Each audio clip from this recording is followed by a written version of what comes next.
Perhaps we need some outside universal threat to make us recognize this common bound. I occasionally think how quickly our differences worldwide would vanish if we were facing an alien threat from outside this world.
Good evening and welcome to Spaced Out Radio tonight. My name is Dave Scott. Thank you for kicking off a brand new week with us as we start out with Olav Phillips tonight.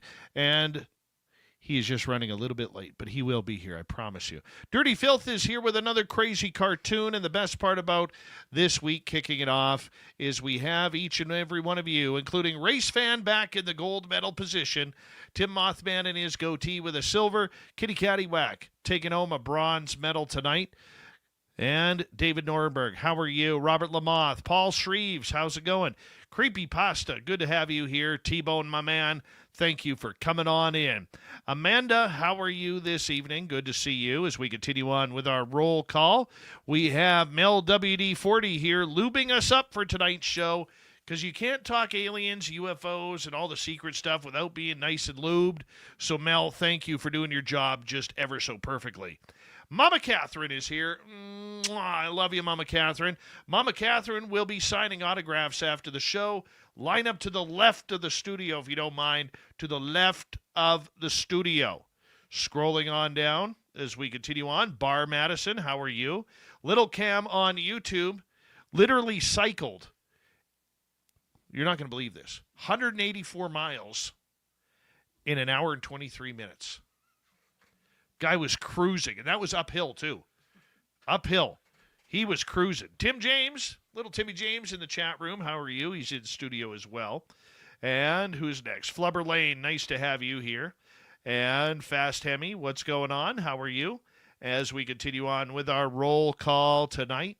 Scrolling on down, we say hello to Operation Shutdown, as well as Hillbilly Herb. Nice to see you, my friend. Scrolling on down, Doug Shelby is here. The Doug Shelby has arrived, which means we can officially start this show. And as we continue on, we have Walter Kochabinski. Thomas Rock has returned. Thomas Rock will be signing autographs after the show as well. Line up to the right of the studio, if you don't mind. To the right of the studio. Scrolling on down, up next, we have our good friend. What in tarnation?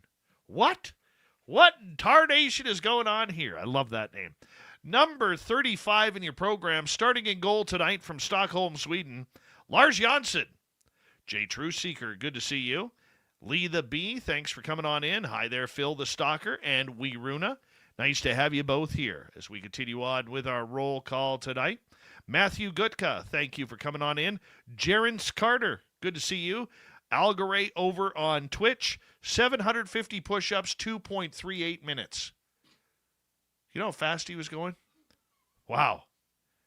Still didn't break his own record, though. Nina Williams, how you doing? Ethanol, good to see you. Frankie B, how you doing, my friend? Hi there, Emperor Penguin and Luscious Jewels. Pam Harris, good to see you.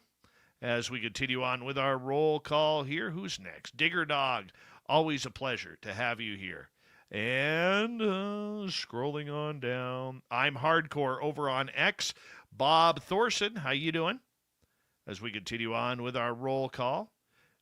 Scrolling on down, Gamer Quest, nice to see you. Oob to Joe's Main, you've got big feets. Yes, you do. Rock and Rory, Ukrainian Anita has returned. How you feeling? Update me on your health right now, because I know you've been having some issues. Give me an update if you don't mind. Jeff Steve Garvey, he'll hit a home run for you. And let's go to the radio side. Hello and welcome to the radio and podcast side of Spaced Out Radio tonight. My name is Dave Scott. We are waiting for Olaf Phillips to join us. We're going to get into a bunch of UFO and whistleblower talk with him tonight. As well, we are in roll call right now on our YouTube side, saying hello to our listeners who have already rolled in, like Kevin Kennedy. How are you tonight? And we're scrolling on down, and we are caught right up. I want to remind all of you, the Super Chat is open. It's a wonderful way to support what we do on this show on a nightly basis. As well, you can shop at our Spaced Out Radio store. We do not have ugly swag, people. Throw those horns up.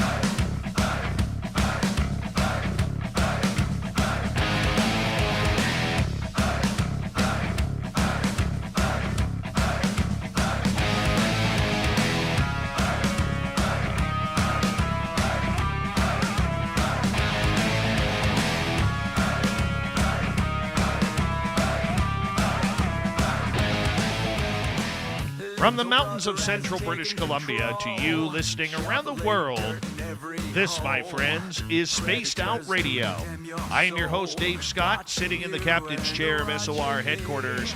We welcome you to tonight's show on our terrestrial affiliates around North America, digitally on every major podcast network.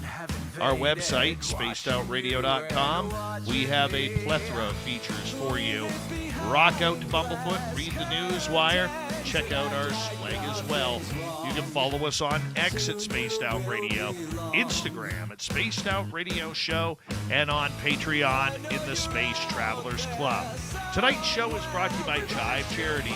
Help make the world 10% happier by visiting Chive Charities today. You can find them on our website.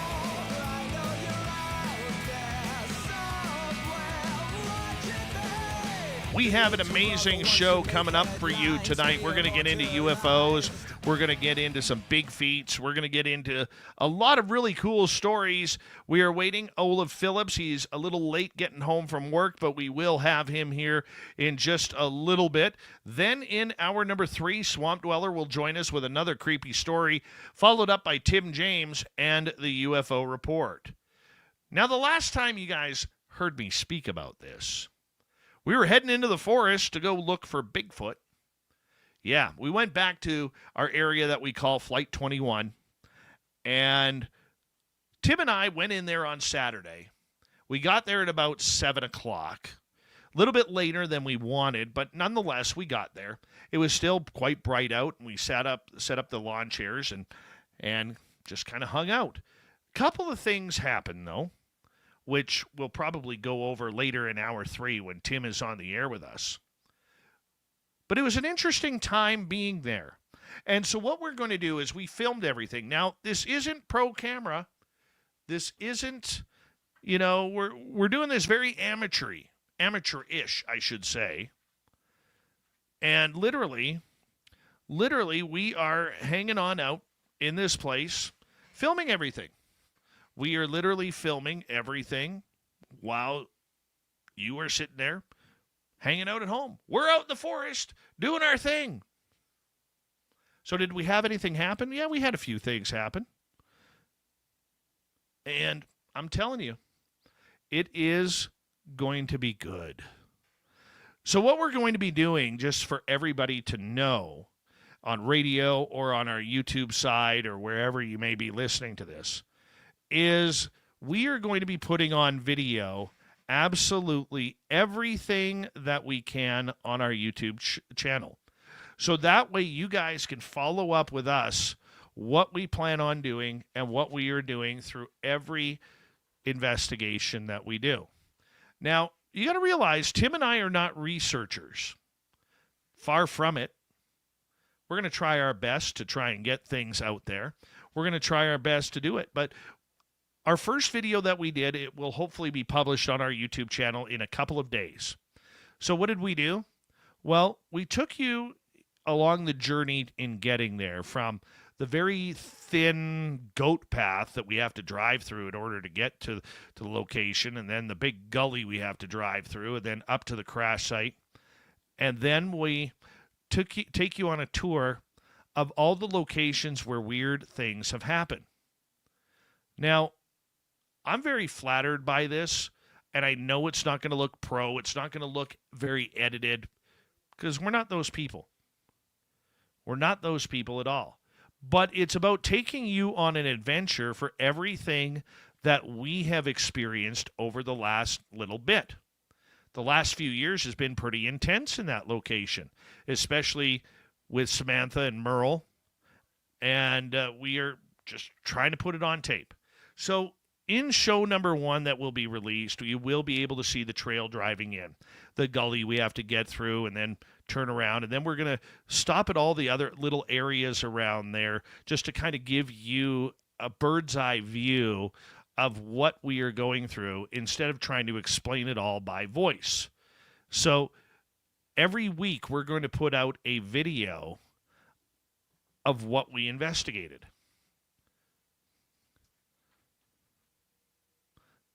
How we're going to do that? Well, Tim's going to quickly edit things up because there's not a lot of editing that we're going to do. And it has been pretty boring. Not going to lie. There will be times where it's pretty boring. Okay, but you'll get through it. You'll hear our conversations and what we're talking about.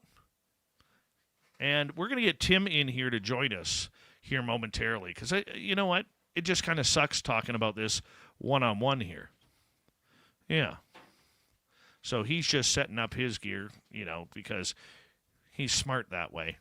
Because we're always unprepared here in studio for everything that goes on. Why shouldn't we be prepared?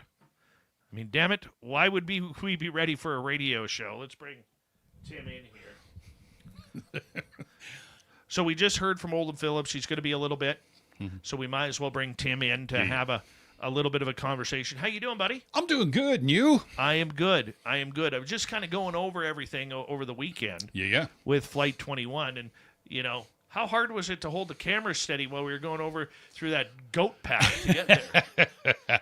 It wasn't too bad for a rookie.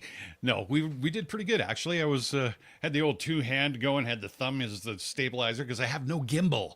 So it'd be nice to have a gimbal so when I'm tripping over the stumps and everything that's in the way, yeah, it wouldn't move. But no, it wasn't too bad. It wasn't too bad. I thought it was not boring, but it was a good opener. I liked it. Well, and the one thing I was saying, I don't know if you heard it or not, we're not trying to make this look pro. Oh, no. No, we're not trying to make this look pro at all. This is completely amateur, people. Completely amateur on what we are doing. And I don't know, there's just something a little romantic about that.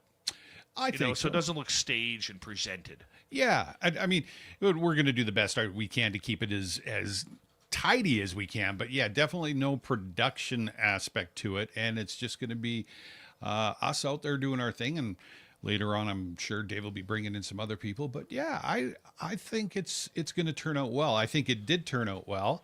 I think we had a good night, and it was funny because we were up there, and when we came back to town, everybody we spoke to said, "So you made it through the thunder and lightning and the rainstorm?" And I was like, "What?" There was nothing up there. Right? Yeah, it was a little, the weather held for us. Yeah. Which was weird. We only got caught in one hailstorm. On the way in? On the way in. And I was surprised. I thought we were going to lose a windshield. So did I. I thought we were going to lose a windshield because those were big pieces of hail coming down. Yep. Not even a dent on my vehicle, by the way. That's nice. That was kind of cool. That was really kind of cool. And so one of the things that we were looking at, as you were there, we're going to get into the sounds and everything. Sure. We really studied on that. Yep. But just when I took you on a tour of where everything had happened, how did you feel about, being in those locations of what you've only heard described? First of all, super cool. I was super excited, and I was kind of... So this is where it happened, that's kind of neat. But it definitely carried different energy in each spot. And I felt it, we both talked about it, but I felt it before I knew where the spots were, if that makes any sense. When we were walking along this trail and before Dave said anything to me, it was like, And again, all the feelings that that I had up there, nothing was ominous, nothing was dangerous, nothing felt nefarious. It was just energy, different types of energy. Very cool. Well, let's start it off with when we got there. Mm-hmm. The scariest thing that happened that night happened literally 3 minutes before we left. So we decided to, put our pointy sticks away, put them back in the vehicle, and out of the corner of my eye, I see something move down one of the trails. Right. And I turn and look, and I see a tan-colored flat back. Mm-hmm. There is only one creature in the British Columbia forest that has that. Yeah. And then we heard a thud, like something jumping up on a fallen log. Yep. And realized that about 150 feet away from us, there was a mountain lion running on through. I mean, that was like we literally looked at each other. We're like, really? At this moment, right now, after the pointy sticks have been put away, locked up, and all the stuff that goes in the pointy sticks put away, locks secured, everything locked up in the back of the Jeep. And Dave goes, "What was that?" I was like, still had a can of bear spray, but it was like, dang, really? Well, at least we're right beside the Jeep too. Get the heck out of Dodge in a hurry. I don't think he was coming towards No, us. oh no. He didn't want anything to do with us. That's why he was sticking around. He probably sat there and watched us leave, and then came around and sniffed about. And yeah, no, there was no danger for sure. No, I found that was probably the scariest thing that happened. Yeah. But here's something weird that happened during that time.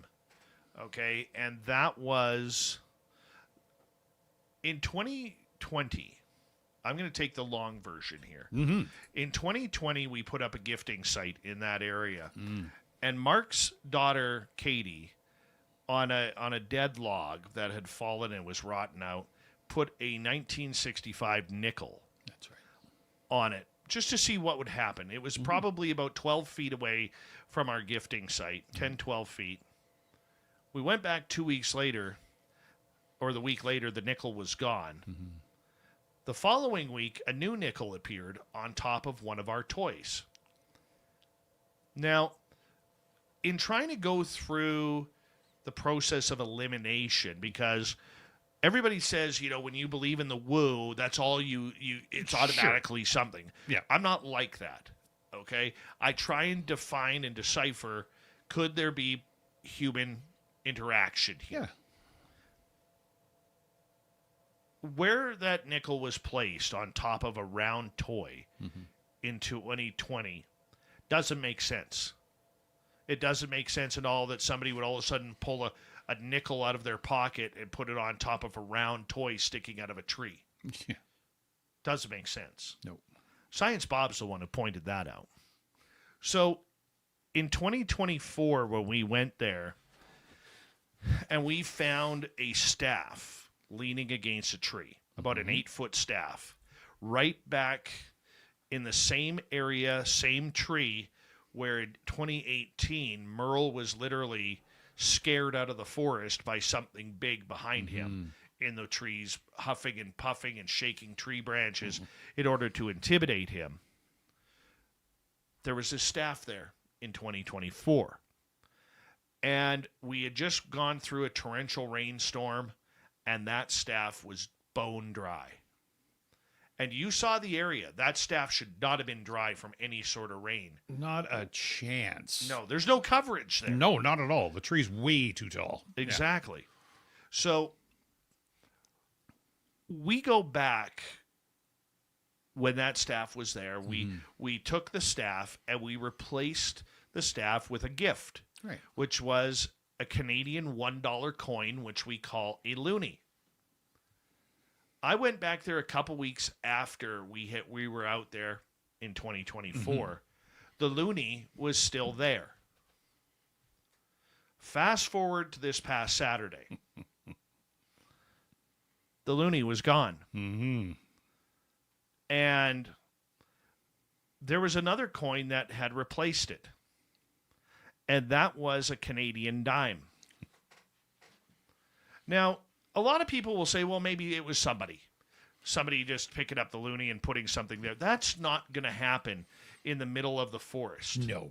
It's like if you see trash in the forest, you don't pick up the trash and drop other trash in return. No. It's not really the way it works. And there was, instead of the loonie, there was a dime there. And I was shocked. Yeah. I mean, what was your thoughts? Well, obviously I wasn't there for the depositing of the dollar coin, but yeah, that was kind of when you told me. And well, it was funny because first of all, we both saw it. We were filming, and we were walking over, and Dave was explaining where he'd found the staff and all that cool stuff, and checking it out. And I'm filming, and then just out of the corner of my eye, I see a little, like, the shine on the ground about 10 feet away from us. And then that's when Dave said that's where we'd put the dollar coin. I don't know. It was like, that's not a dollar coin though. So we walked over, and sure enough, like Dave says, picked up a dime. My idea was, okay, that's super neat because obviously something's exchanged it. Because like you say, if I see a quarter or a nickel or a loonie or whatever the heck in the forest on the floor, I'm not going to replace it with something else. I'm just going to pick it up and put it in my pocket, right?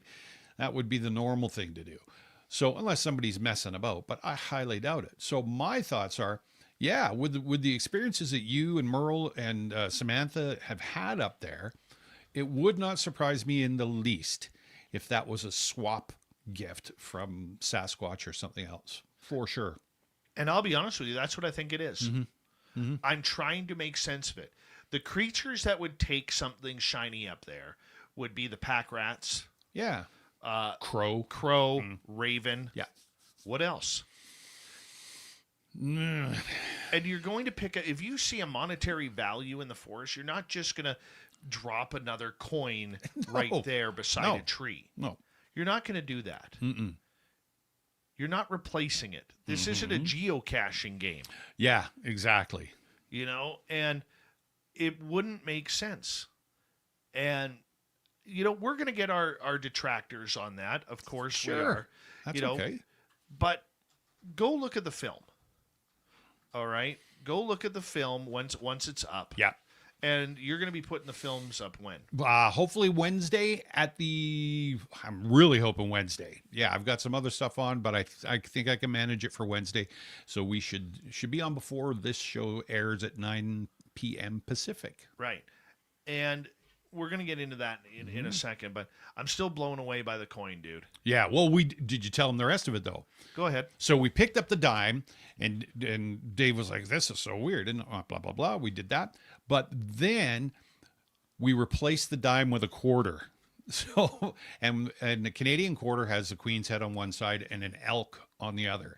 So we've got the elk side facing up, and I think it's a 1982 quarter that we put down. Yes. So when we go up this coming weekend, we're going to see if it's still there, been removed, or been exchanged. But yeah, we have it on film, at least anyway. So that'll be interesting. There was some other cool stuff that happened when we were there. Yeah, that was the big one, though. Yeah, for sure. That was the big one in just trying to figure out how or what what is going on. You don't expect that. No, of course not. No, I definitely didn't. You just don't expect something like that to happen. And look, to everybody out there who is like, wow, they're like, big deal. Big deal. These are the oddities that you have to look for in making that communication happen. For sure. One of the things Samantha Mowat said to us as we talked to her before the show, telling her this story, she's like, before you go up next time, invite them in. Yeah, just say, hey, guys, we're here. Come say hello. Yeah. On the drive up. Yeah, but she's braver than me. Yeah, well, probably braver than me too. But no, but I think all that sort of stuff, and like we had said last week, in I'm not trying to rehash it, but people that didn't hear it or whatever, we're going in there, and it's about the energy, and it's about letting everything come to us. And I think that with this past weekend when we were up there, we forgot some things, and we should have done this, and there's that, we got to tweak some stuff for sure. But yeah, getting up in there, and Dave was very good at the beginning. Obviously we got there, and it was not going to be on film, but we spoke to the forest and spoke to everything out there and said, look, we're not here to harm, we're not here to invade, we're not here to hurt, we're not here to do anything. We're here to feel, see, and allow you, or ask you, whatever, to come to us, and we mean you no harm. And just put it out there. And I think that the energy that I felt after you did that was, it was really, really good. I didn't have anything except for that in my ear thing. But other than that. Tell them what happened in your ear. Well, I was picking my, so we'd been up there, I think, probably about a half hour or so. And we'd finished filming, wandering around and stuff. And so we'd sat down and we're just relaxing and letting everything kind of calm down, and we were listening. And we weren't saying anything. That's the part that gets me. And so Dave's over, and he's sitting quietly, and he's watching his side to the right, and I'm watching my side to the left. Nothing. And all of a sudden I hear, shh, in my left ear. Just about jumped right out of my chair. And I was like, that wasn't a bug. And I turn around, of course, nothing there. There was, maybe 4 mosquitoes the whole time we were up there, and it definitely was a mosquito. But somebody leaned into my ear and told me to shh. You jumped. I know I did. You jumped. You jumped, and you were like, what the hell was that? It's all on tape. Yeah, it's all on tape. It's all on tape. So, I mean, that's kind of cool that it's all on tape, and we'll be able to look at little Timmy James freak out. Yep, that's little Timmy James for you right there. But the other thing too that was very intriguing about it all was the silence. Mm-hmm. Again. Now, we have told, if you've been paying attention to what we've been saying over the time, is that how quiet it is there. And on tape, which you'll be able to see on our YouTube channel very quickly here within the next 48 to 72 hours, you actually hear how quiet it is. Mm-hmm. And you were a little bit stunned by that. You were a little taken back by that. Yeah, I was up there once with you, obviously, and I felt that it was quiet. But actually spending some time and just sitting up there, I could not believe. Like, I could hear my heart in my ears. Like it was almost so quiet that it almost sounded like you were deaf, for lack of a better term.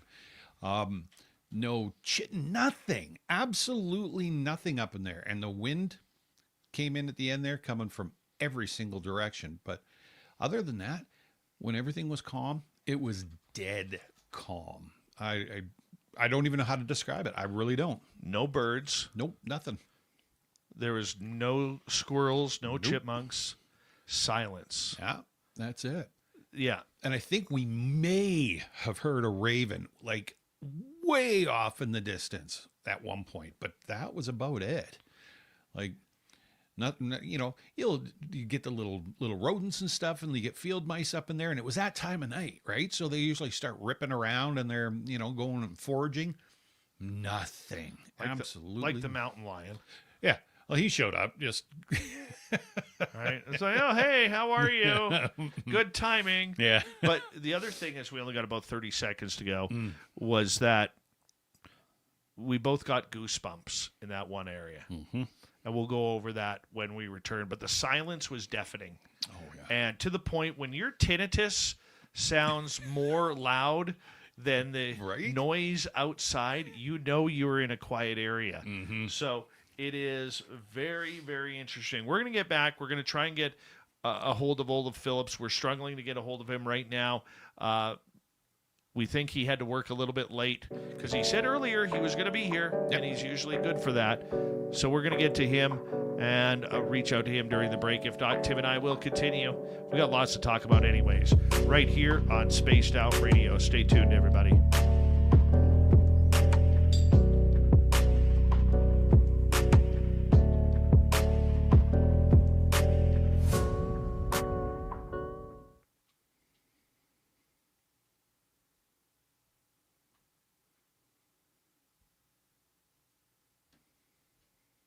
Can somebody confirm it's Paramarv's birthday? What? Hey, Poncho Zorch, how you doing?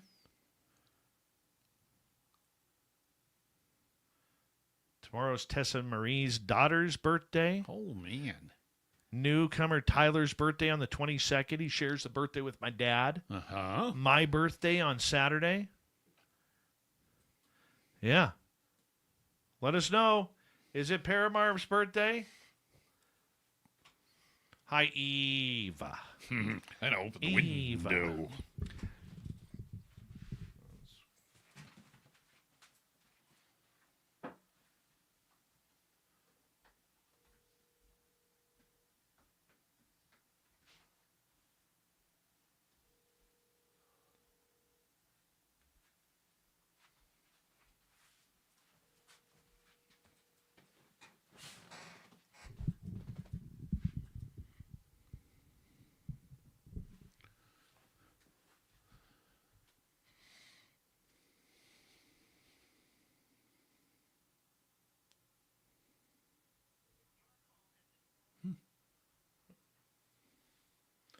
Try him this way. Because I talked to him earlier. Oh. Again, hopefully he's all right. He's been abducted by alphabet agencies. Could be. Could be. Good evening, Filth.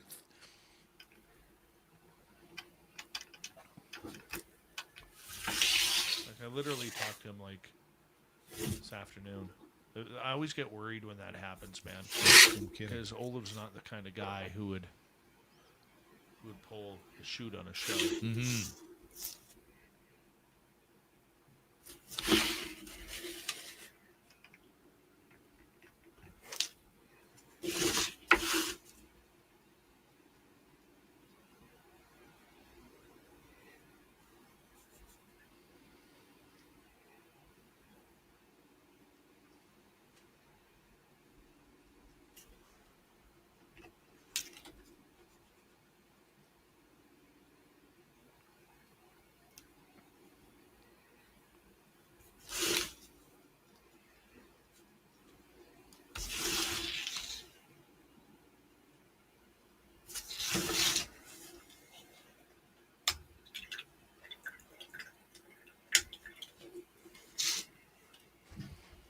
Oh, he's acting now.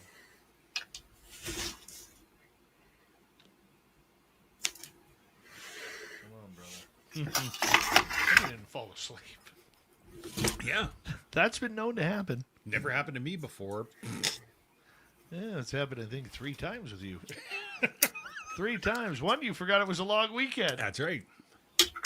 How do you forget a long weekend? It's like the most coveted thing in the world. Hey, I'm ruled. All right. I'll let it slide. There's nothing wrong with the audio. We've already checked it. Hi, JSCO. Blue Cruise, how are you?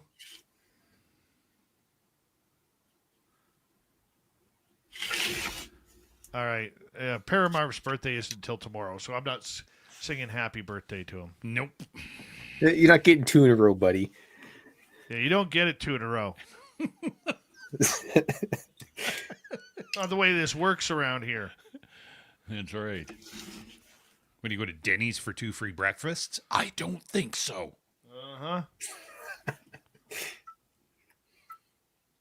No, he's smart. He goes to multiple Denny's. There you go. The old multiple Denny's. I would You love have to to have do your some Taco Groucho Bell Marx right classes. Been a while since we've had Taco Bell. now. Which one of my friends, Tim, is going to drive down to Kamloops on my birthday on Saturday to go get some birthday Taco Bell? God, I hope somebody does for you. Can I get a taco? Can I get a taco, please? $140 worth of gas to get a taco? Oh, yeah. Why not? Yeah, Why not? Mhm. Uh-huh.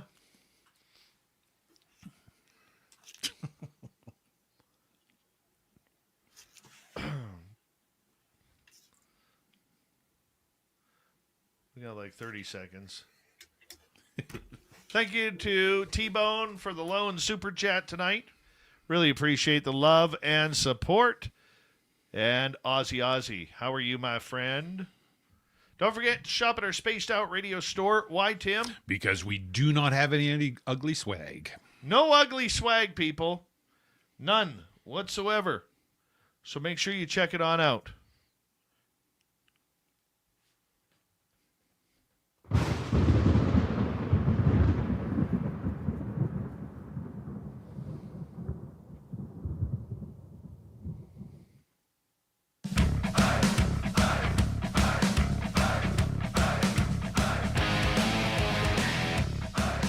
Here comes the second half hour of Spaced Out Radio tonight.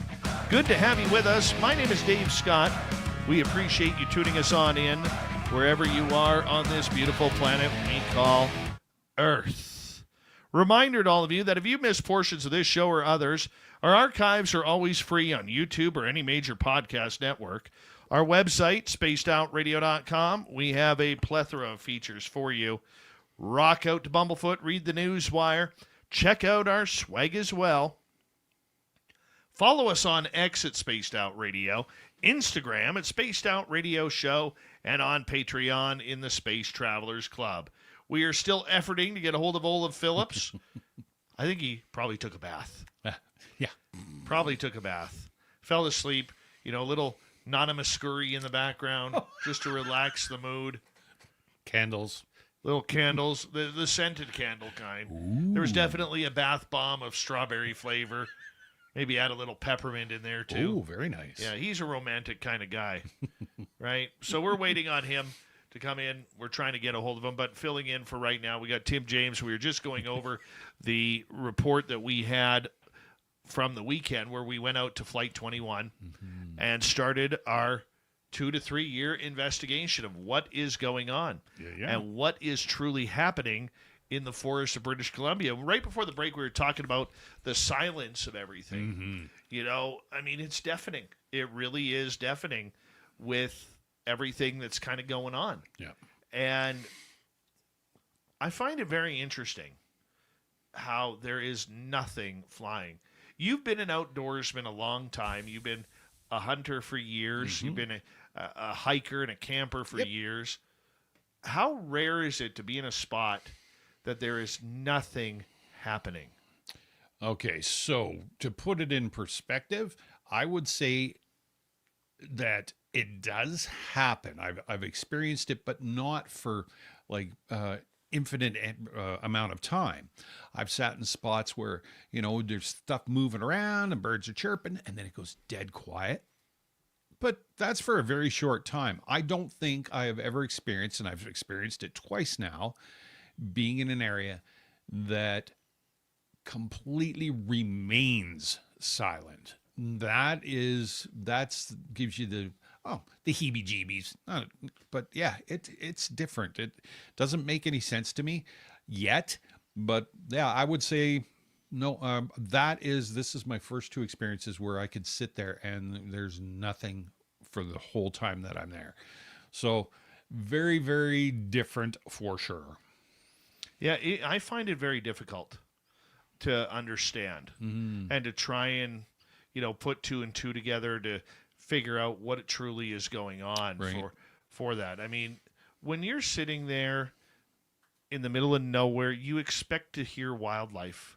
Oh, yeah. You expect to have something happen. Squirrels, chipmunks, like I said, any of that sort of stuff. Woodpeckers, it's mating season for the flipping woodpeckers up here right now.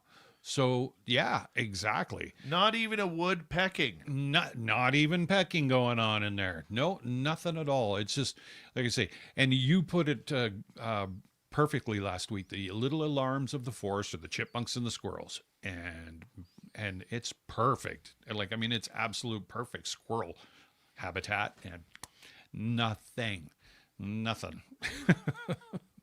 I am going to complain, though. Okay, go ahead. I do have a complaint. I don't know who's behind this. Oh, yes. Okay. Okay. Recently, there has been groups up there trying to clean up the area, which is great, and keep the trails clean for people to ride in there. And Here's the weird thing. In my opinion, they desecrated some of the site. Yep. What they did was they took a lot of the parts of the craft and they've moved them to show them off on an old fallen log. Yeah. And they've leaned them against the log. I don't agree with that. In fact, I'm really upset with everything. Yeah. Very upset by that. And I'm trying to figure out a way to complain about that because I don't want to be a Karen about it. No. But you shouldn't be pulling pieces of the wreckage to put them out on display. No, I agree 100%. And you're right. That was weird because as soon as I was filming and I came across it, and then that's the first thing you said was, "Oh, somebody's moved it all." And yeah, you've got everything leaning up against a log or placed on a log, and it's on display, and it's you get the feeling when you're up there that it's sacred to it, I guess. Yes. Right. And you don't mess with that. You don't take pictures of the people's photographs that are on certain pieces of equipment that are memorials. It's out of respect. I mean, some of the landing gear is still implanted into the earth, into the dirt, and has just over almost 50 years just disintegrated and come apart. And that's where it rested. That's where it needs to stay, right? I mean, everybody was killed there. It's one of those things. What's that? Leave it be. Exactly. Thank you. Leave it be. Leave it. Olaf Phillips is here. All righty. Let's bring him on in. Olav, how you doing, my friend?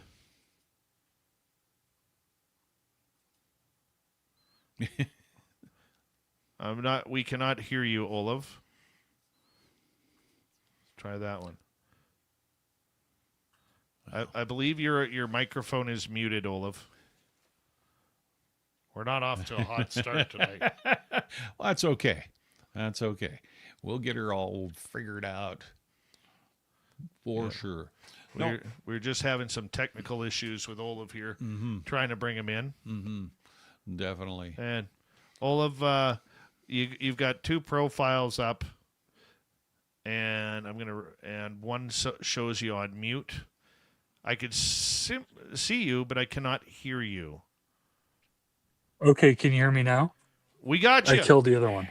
We got you. Okay, I'm back. I told All you right. I had some technical problems. Now you see. It's the Black Lodge are after me. Well, Tim James is going to stick with us Okay. if you want. Okay. Or do you want to go back? Sure. in the No, background? that's fine. I just All was right. going to say. All right, Tim James. I do. You can always I do just wave apologize. at Tim James and he'll wave back. There you go.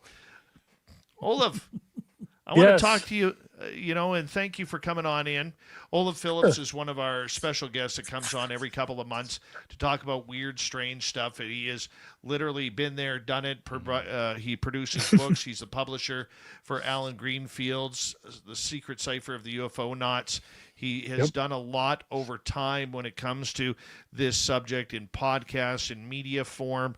Olav, you're, in my opinion, one of the smartest people in the field of ufology, and you wear a good Carhartt, my friend. You wear a good plaid. I do. I'm not wearing well, I have Carhartt shorts, but I don't have a Carhartt shirt. But I got it at Cabela's. It's like Red Barn. I got it at Cabela's, man. Awesome. That makes me feel good. That makes me feel good. I want to ask you something, Olav, because you are somebody who takes a very mainstream look down the middle of the road. You're not on one side or the other when it comes to the UFOs and the ufology and everything that's happening right now. I wanted to get your opinion on the potential that the latest cancellations of the UFO hearings, as well as the fact that we may not see future hearings for a while, according to Congress. What's your thoughts? I'll tell you, everybody got hot on the disclosure bandwagon, and Trump's going to save us all, and he's going to tell the truth about UFOs. And the truth is that he didn't. And I said this at the time when this all started. I said, nothing's going to happen. It's going to be a whole lot of nothing. And it was a whole lot of nothing. And because the reality is, is that when you keep something like that secret for decades at a time, um, you know, you can't come clean. Like there's a point at which you just can't tell the truth. Like you can't expose it because you've got to answer all these really uncomfortable questions about why you kept it secret. Right. So, when you're busy trying to tell everybody it's not real, it's not real, it's not real, it's all fake. And then suddenly you're confronted by, well, okay, there's this overwhelming evidence. Okay, well, we're suddenly going to tell the truth and expose what happened. You just can't. There's laws that were broken. There were, people who were silenced. How do you tell the truth then? I don't know Right? how you tell the truth. I mean, and You I don't can't. blame one president or another. They're all caught in the same game, No. Olaf. Oh yeah. And it doesn't matter if they go to Area 51, or it doesn't matter, what they tell you on the campaign trail. It doesn't even matter if they saw a UFO. I mean, Reagan saw one, Carter saw one. It's just they can't expose it. Like they can't cop to it. I mean, supposedly they tried back in the 90s with Bob Oshler, and they made changes to the way that. Right. Right. Oh, we lost Olaf there for a second. We'll Oh, bring it did right you back. lose me? Yeah, we Okay. lost you there for about I'm 30 here. or about 10 seconds. Okay, I'm in the mountains. Sometimes our networks are screwy. So, the reality of the situation is that with these special access programs, that they want to keep it so secret that they actually handed off the management of this kind of stuff to defense contractors like Lockheed, right? So what happens now is you've got Moondust, or whatever it's called now, these teams that go recover it. They go recover it, they bring it back, and then some Lockheed guys come and pick it up. And then it vanishes. All the back engineering programs, the scientific programs, they're all managed by Lockheed. Let me ask you this. What And, is the and you can't liability of coming out? you can't FOIA. You can't FOIA Lockheed because it's a private corporation. You can't file a FOIA request. You file a FOIA request, the government comes back and says, I don't know what you're talking about. So what's the liability? I mean, laws were broken, felonies. And just because you're in the government doesn't mean that you're exempt from felonies. Like Paul Benowitz, right? You know, they I don't believe the OSI drove him nuts. I think that it was Doty. But the things that Doty did, he lied. He lied about who he was. In the military, he was an active member of the military. In the military, lying about your identity is a felony. The kind of psychological warfare that Doty did against Benowitz, I mean, this is a felony, right? He broke the law. As a law enforcement officer, he broke the law. That's why in the OSI, there's a don't act like Doty, right? But I mean, a lot of, they held people against their will. I mean, they covered things up, they lied. There's a lot of legal problems, right? And that doesn't even get into the societal problems. They've pushed the narrative that, and I don't believe that 90% of this stuff is alien, but I do believe 10% is. And I do believe they're aware of it. I mean, how could they not? 48. Oop. Yeah, STS 48. I agree with you on that. I used to think it was probably 50-50, but I agree with you Yeah, on the fact that it is probably a 90-10 split now. I think so.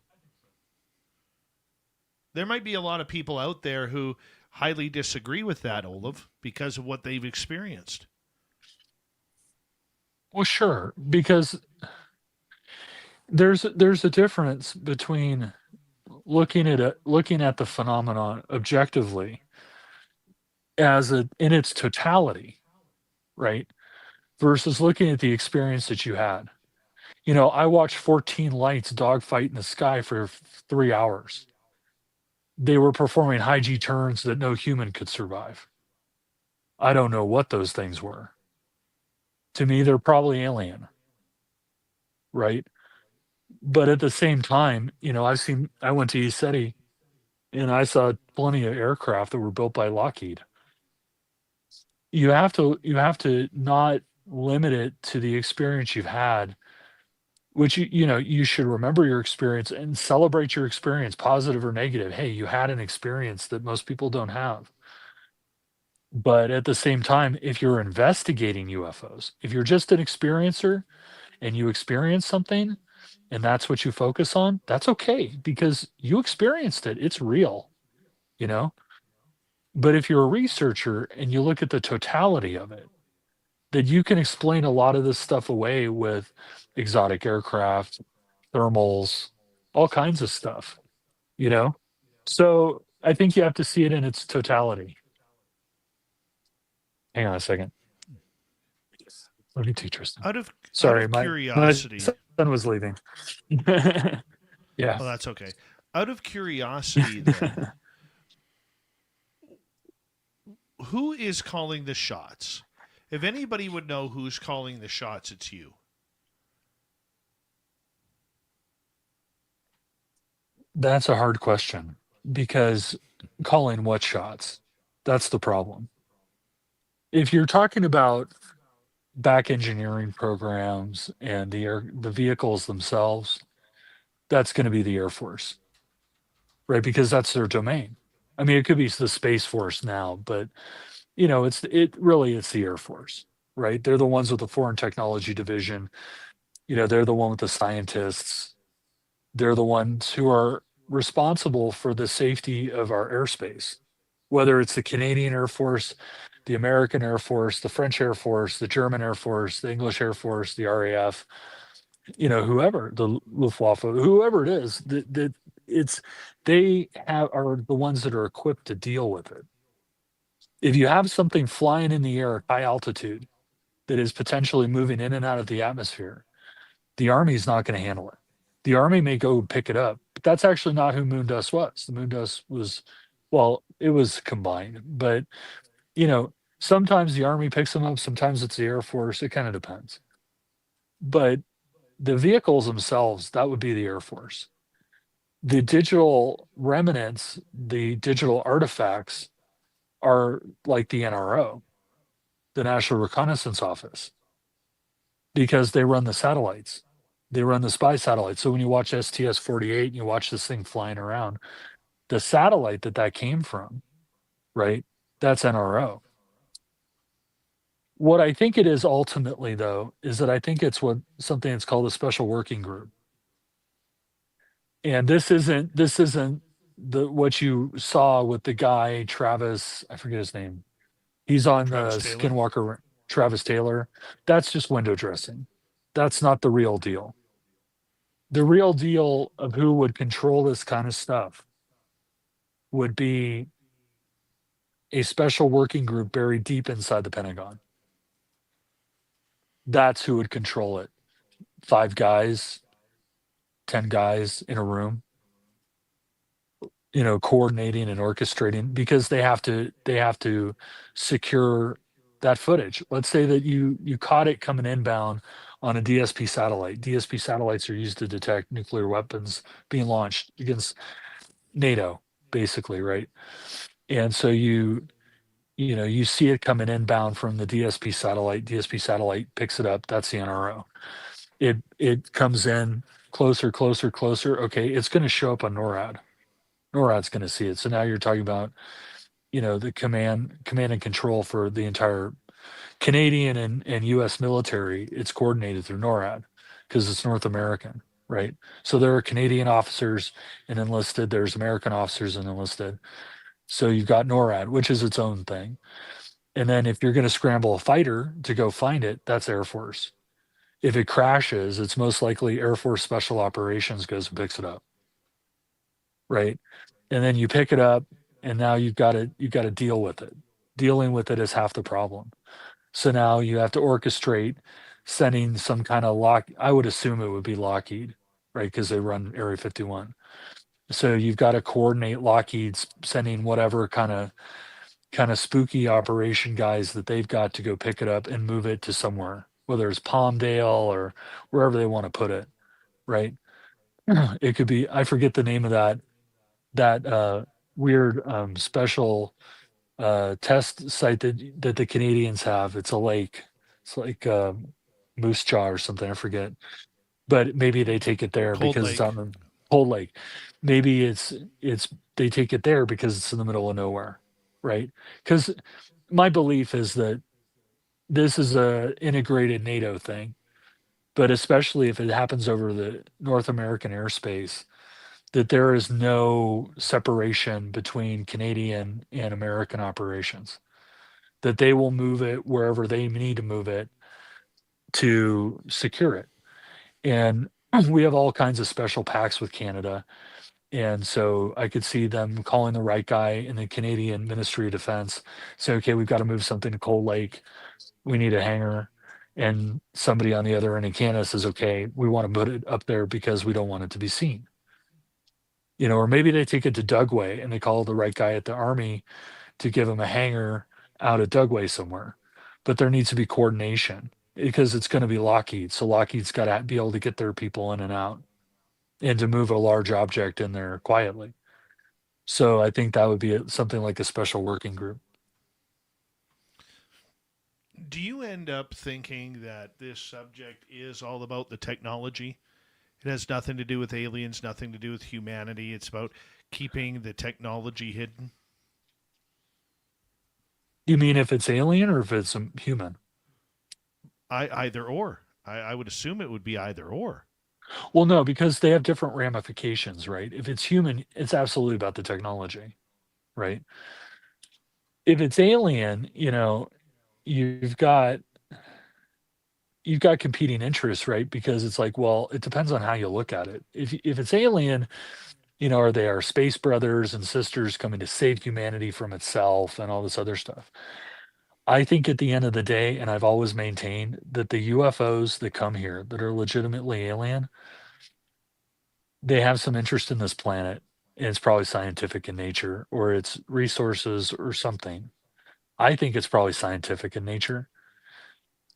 So, they're not signing treaties. I mean, there's the whole stories about, when they met at Edwards and they signed a treaty and maybe people went to Serpo, maybe they didn't. But knowing humans, right? There's an old axiom that says power corrupts. Absolute power corrupts absolutely, right? And so I could see that these vehicles, wherever they come from, come in here, they crash because they're electromechanical devices. Electromechanical devices fail. It doesn't matter if you're alien or you're human.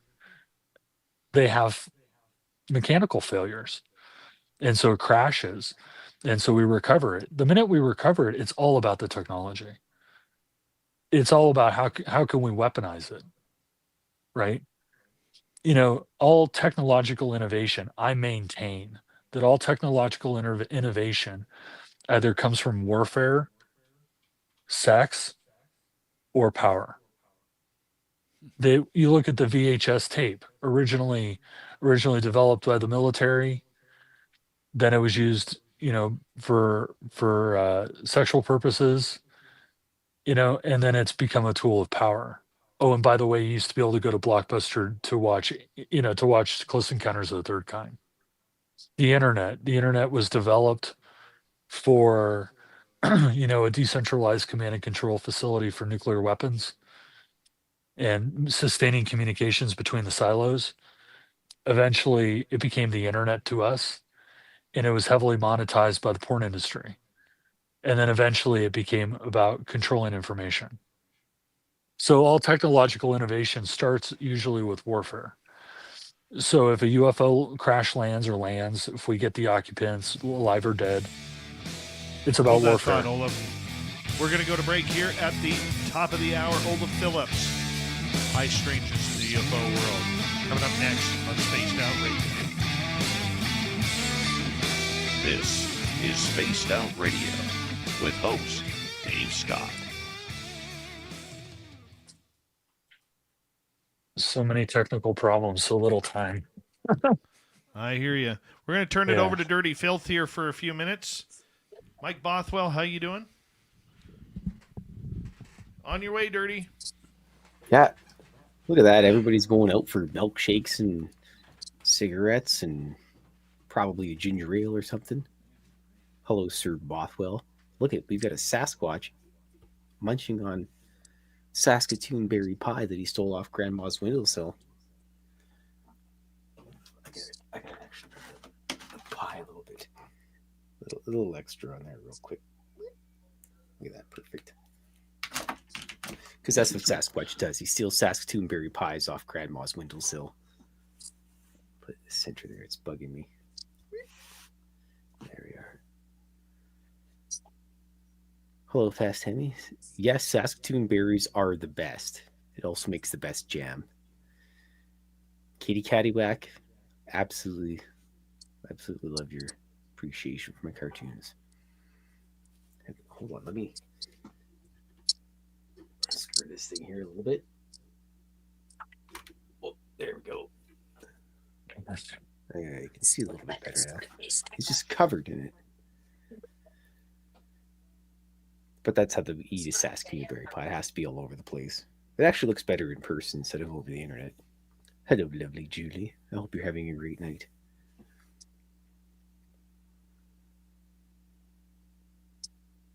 Good. Sorry, a little chit chat, guys. Sorry about that.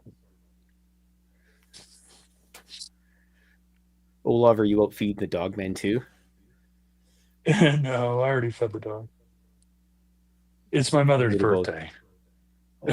Okay, well, tell your mom Dirty Filth from Canada says happy birthday. Okay, hey mom, Dirty Filth from Canada says happy birthday. She said she wanted me to tell you. Huh? Go ahead, sorry. Go ahead, sorry. Well, I was just saying she wanted me to tell you that it was her best birthday ever. Excellent. I'm sure you bought her lots of cake. I did. She likes Black Forest cake. I was gonna make it, but I can't get to my mixer, so that's all right. Where's the gremlin? Well, the gremlin is currently pestering Mrs. Filth. He has no interest in coming on the show. I'm trying to keep up with the chat room. It's going like 1,000,000 miles an hour here. I don't know how Dave does it. He must have like a 40-foot screen so he can see what's going on. I wonder if I made people angry. I'm not always very popular. I'm not always very popular about my UFO beliefs. Well, I mean, but they're founded in research. So. Well, that's it, right? You do research, figure stuff out, and maybe it works out. But some people might not agree with it. I wish UFOs were like all nuts and bolts and little green men, but there's probably a little bit more to it than that. So, I think so. I think they're anthropologists, scientists. That'd just be neat to sit around, hang out, and shoot the breeze with some alien scientists. Of course, they wouldn't want to talk to me. They'd want to talk to actual scientists. But that's not true. That's not true at all. If you look at it, I've always said that like abductions are like Marlon Perkins on Wild Kingdom, right? They're tagging people and they're getting telemetry, right? I remember when I was a kid, there was this big thing where they were going to take out a bison. So Marlon goes up because, Marlon was all about actually doing it. And so he gets up in this helicopter. It was a Hughes helicopter. I remember he's got the tranquilizer gun. And there's this bison running and he shoots the bison with the tranq gun and the bison keeps going. I think he put 3 or 4 tranquilizers on the poor guy. And so they land the helicopter and he's like, doing the documentary. Now we're going to, check the bison. And at the end of the whole thing, they put a tag on the ear with the radio transponder so they could follow it and figure things out. I think it's like that. But if there's I was trained as an anthropologist. So I can tell you this with certainty. If they remotely look human, and there are anthropologists on on board of whatever these things are, they would absolutely want to talk to you. They'd want to talk to normal people because that's how you find out how culture is, how culture works, how societies are structured. You don't find it out by talking to the president. You find it out by talking to the mechanic or the plumber or the IT technician or the artist. Artists, you always want to talk to artists because artists, they take the beliefs of the culture, the mythos, or the feelings, those kind of mass feelings that we all have, that we share, love, friendship, hate, and they translate it into a picture of some kind, whether it's a painting, or they translate it into something, right? It could be a That's brilliant. sculpture. Yeah, it could be a sculpture. I like kinetic sculptures, right? But they take these mass feelings that we all share as humans, and then they change it into something that is representative of it on a mass scale. And so artists tend to be very in tune with how people feel. All right, boys, we So got about 15 seconds left. Dirty Filth, another great piece of blueberry pie being eaten by Sasquatch. Very nice. Saskatoon berry, Dave. Saskatoon berry. Very sorry, important. Saskatoon berry. I apologize. I need Hi, a painting Chris. of that. Here we go. Okay. I have a question for that.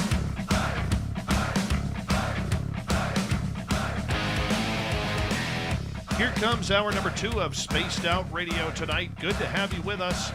My name is Dave Scott. Thank you very much for checking us on out as we bring you nightly weird, strange entertainment for your nighttime listening ears.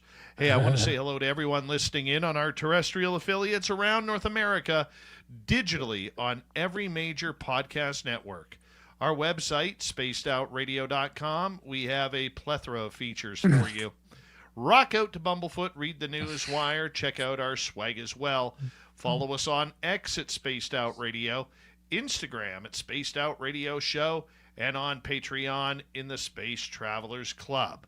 The Desert Clam has set the password for tonight in the SOR Space Travelers Club. Reciprocornus. Reciprocornus is your What is password. that? Use it wisely, Space Travelers. I have no clue what it is, Olaf. But the Clam sets the password each and every night right here on Spaced Out Radio.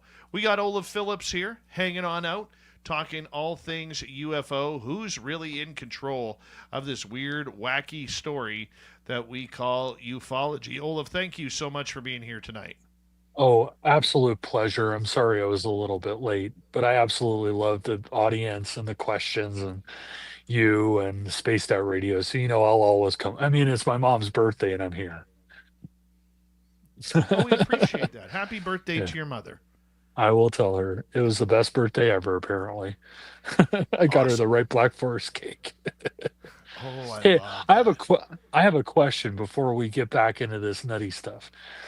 How do Sure. I get a picture of Sasquatch eating a Saskatoon berry pie? Well, you have to ask Dirty Filth, Okay.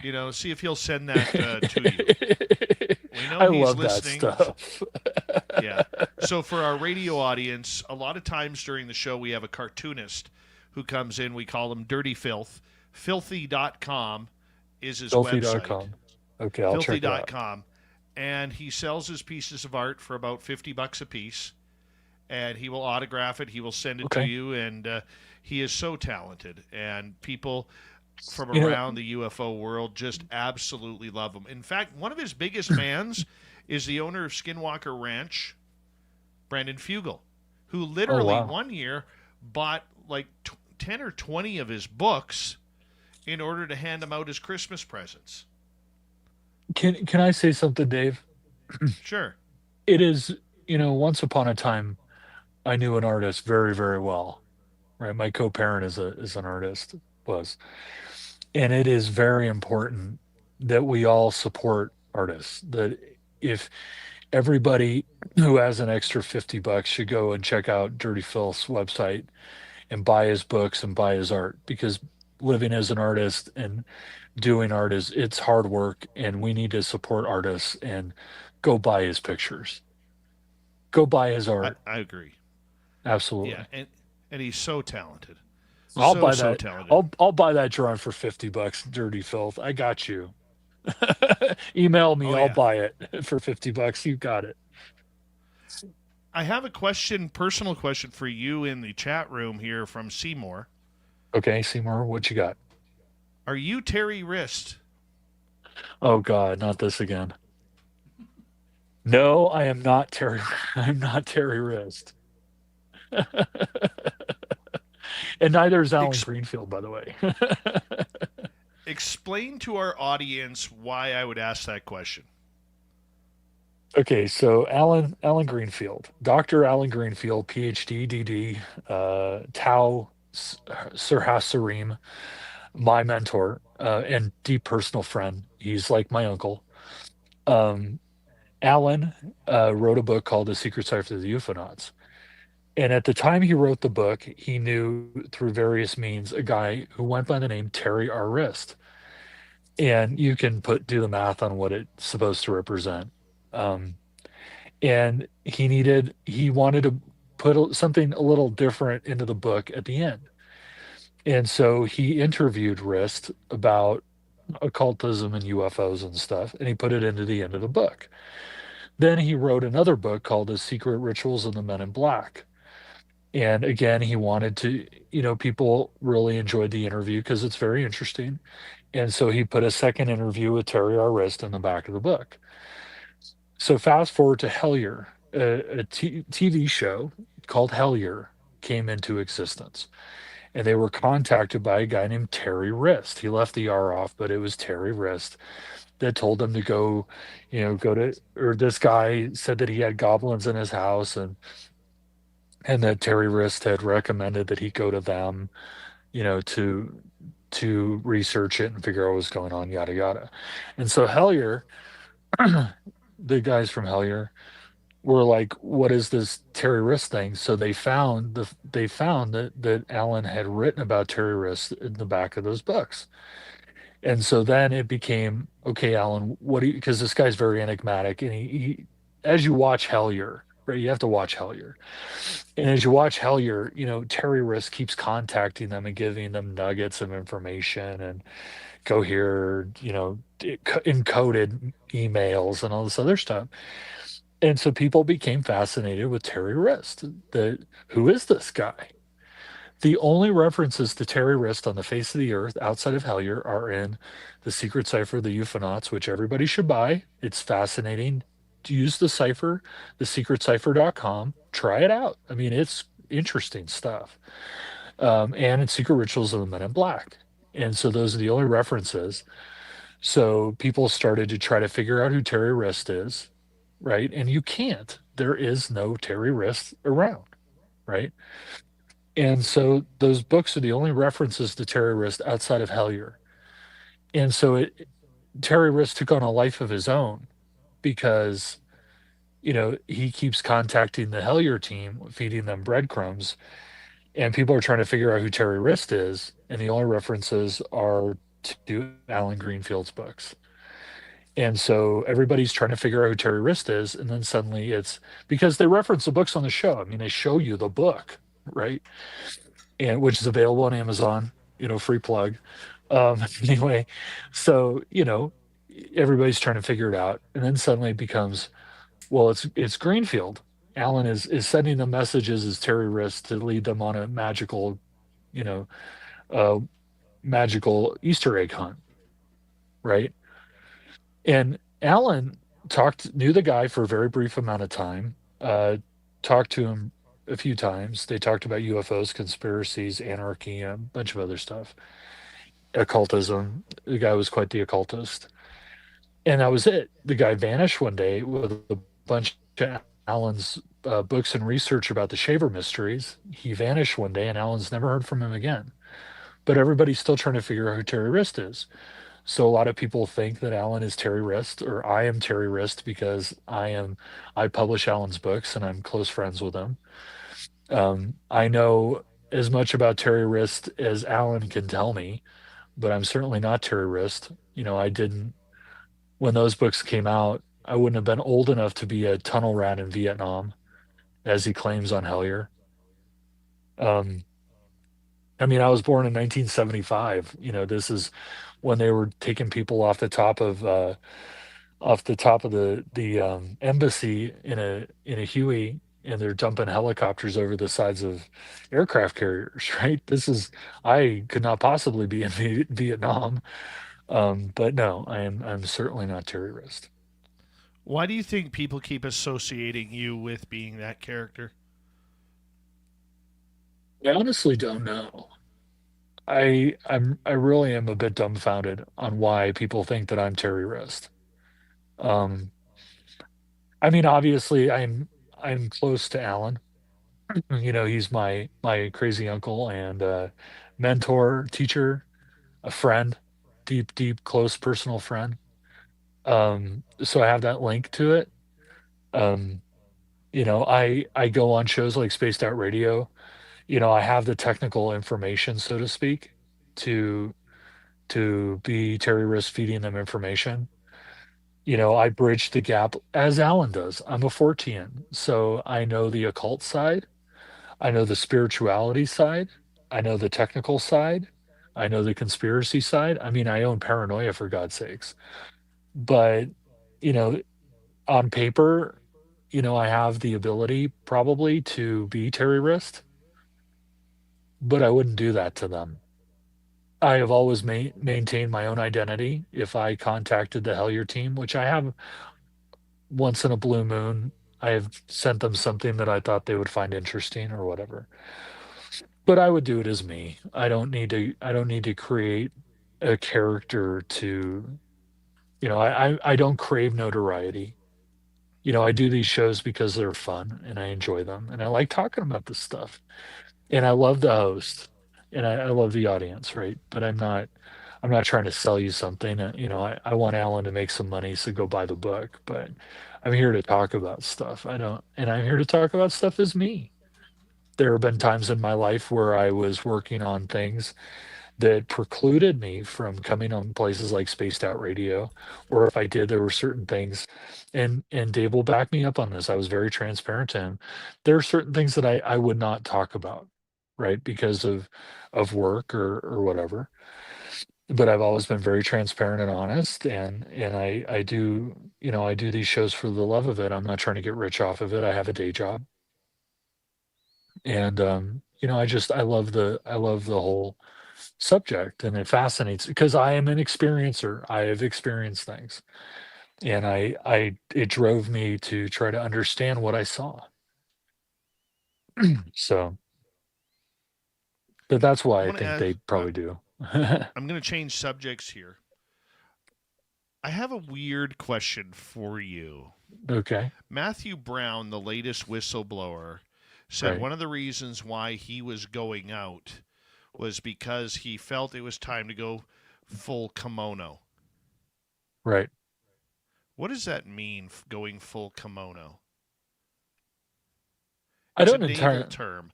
I've heard it before So have I. privately. What do you think it means? I think it means that they're going all out.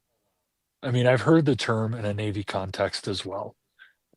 And when I heard the term, it doesn't mean it's accurate, okay, everybody. But when I heard the term, it was implied that it's kind of like balls to the wall, like I'm going for it.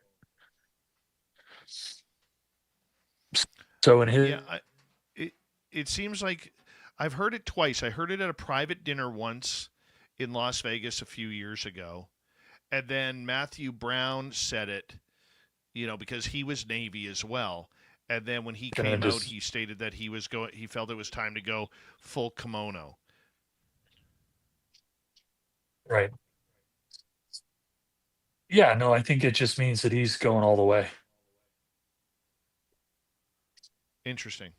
All right. Yeah, I mean that's the only interpretation that I could think of offhand. What's your thoughts of the whistleblowers? Um, Whistleblowers are a very dangerous crowd, right? You know, to be a whistleblower, fundamentally, you have to violate your security oath. And anybody who has a clearance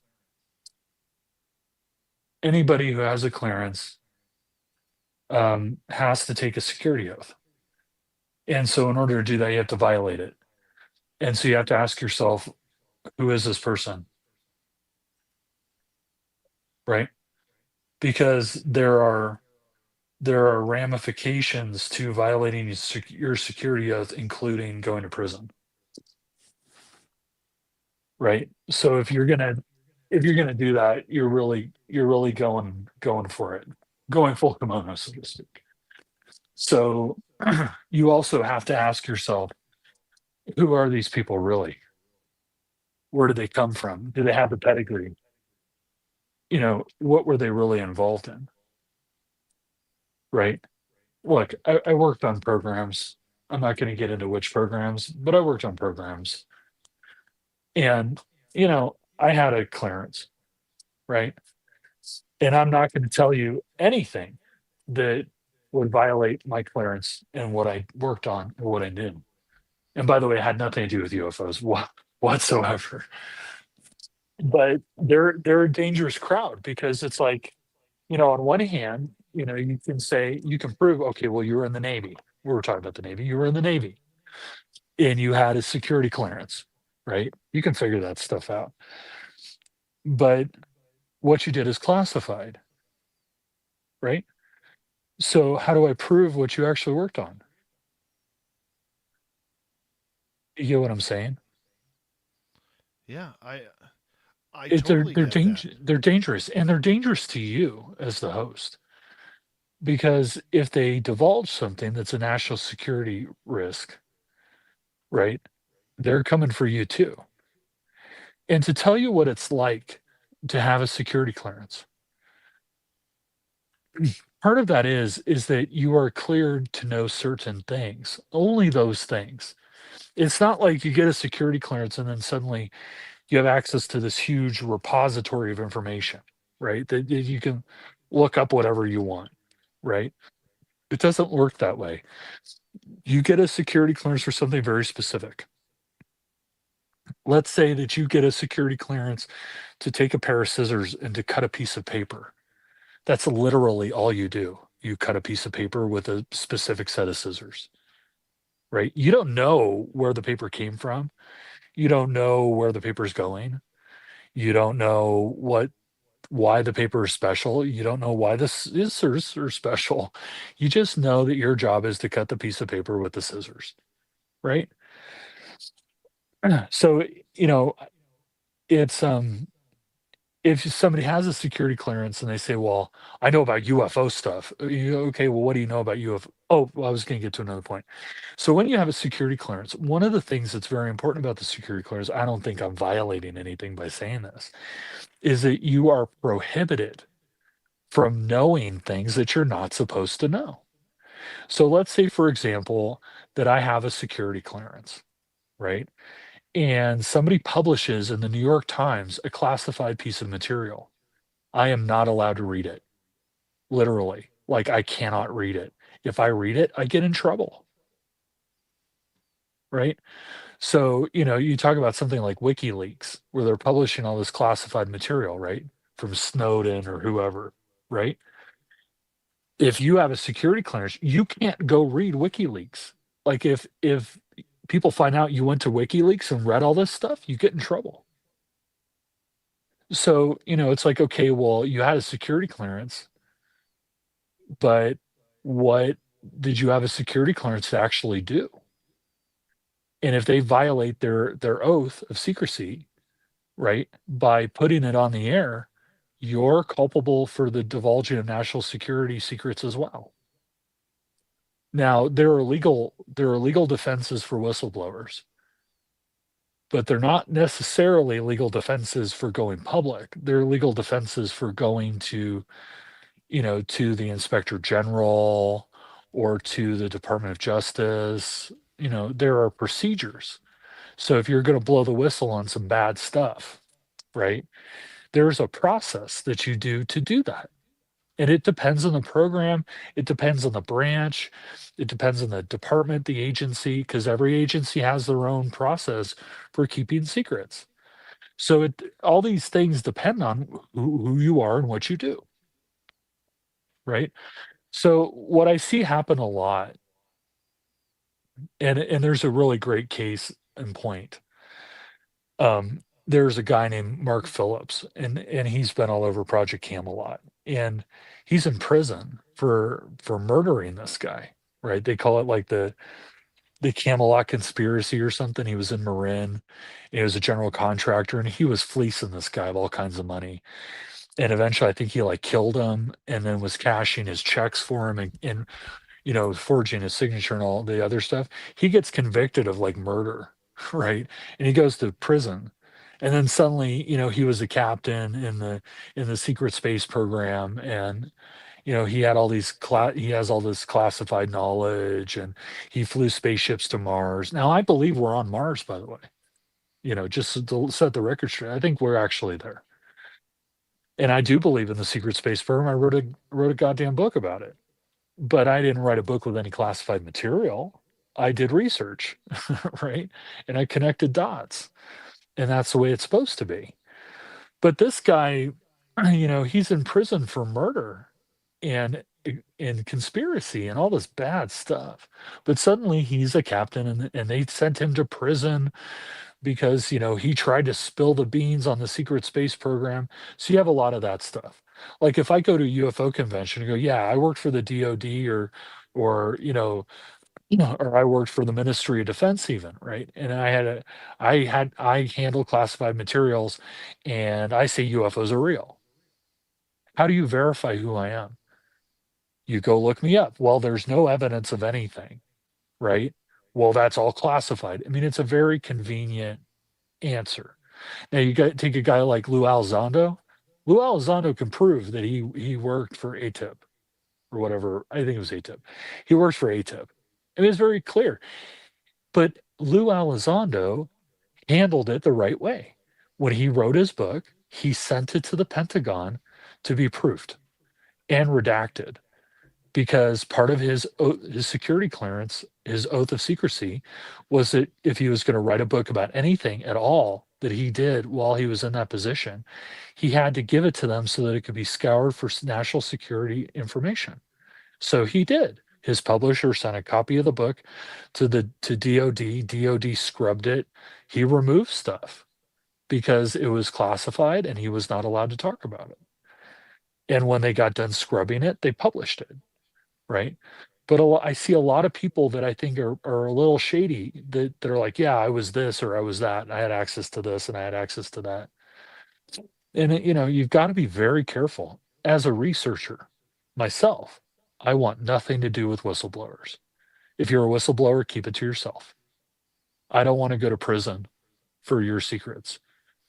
Are they whistleblowers, though? Not necessarily.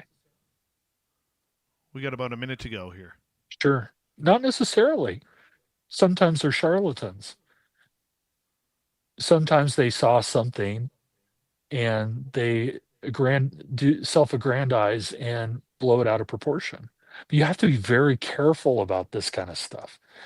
It's better to focus, instead of that and disclosure and all this other stuff, let's go back to basics and go talk to people who saw a UFO. What did you see? Document it. Try to understand the flight dynamics based on what they saw. Stick to the stuff that we can see. Stick to the stuff we can research. Don't worry about all this other stuff.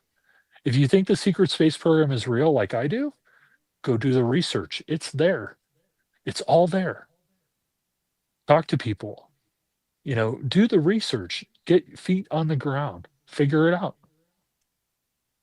Ted Phillips spent an entire career doing trace cases. Probably the most insane stuff you'll ever read. And nobody knew who he was. But he had all kinds of information about UFO landings. Hold that thought, Olav. We'll return Sure. with Olav Phillips on this topic right after this.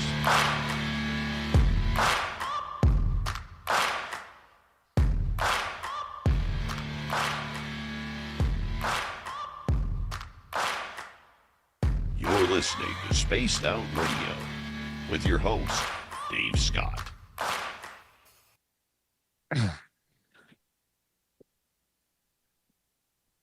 All right, we're Dave? clear. Yeah. I'm very impassioned about whistleblowers because I think it's a cop out a lot of times. Well, say that on air. Wait until we get on air, then say it. Okay. But the Mark Phillips thing is real. Like, Oh, I know. eh, I know Mark Phillips. Well, I don't know yeah. him personally, but I know the story. Oh yeah, he thought he was like King Arthur and some crazy crap, and he was building Camelot. This is nutball stuff.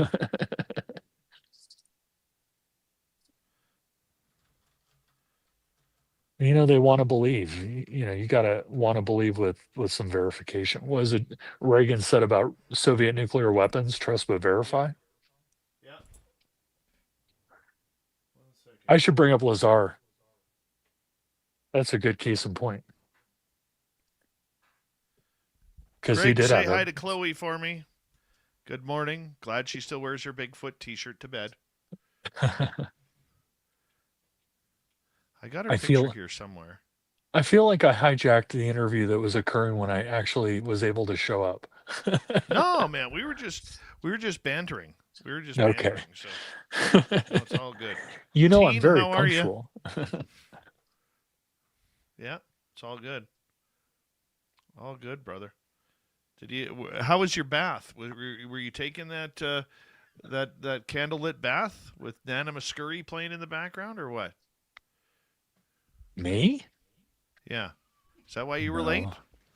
No, the network up here has been acting screwy. AT&T runs the cell towers, and they've been messing around with stuff. And I've noticed some drops on Comcast. I have Comcast, and I'll be working, and like shit will just freeze up.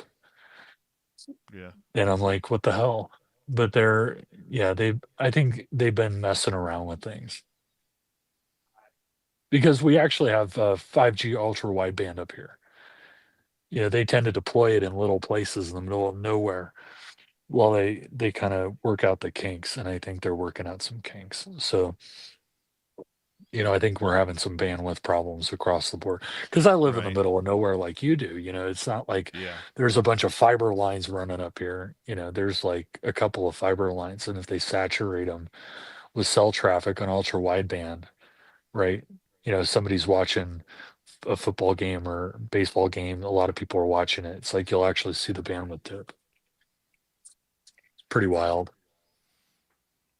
Yeah, that would suck. I'm lucky. We have good cable around here. We have for years. Like for years, the cable's been great. But in the last, couple months, 2-3 months, it's been kind of up and down. Like it's like one time I'll get 20. I'm on a gig speed cable modem, and I'll get like 20 megabit, and then it'll go up to like 800, and then it'll go down to 400. It depends on the day. So yeah.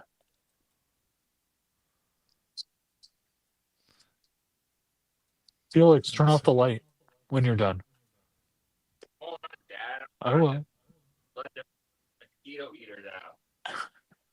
Sorry. Did not.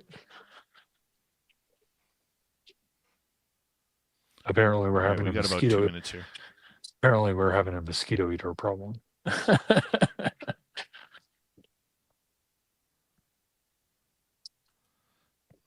right.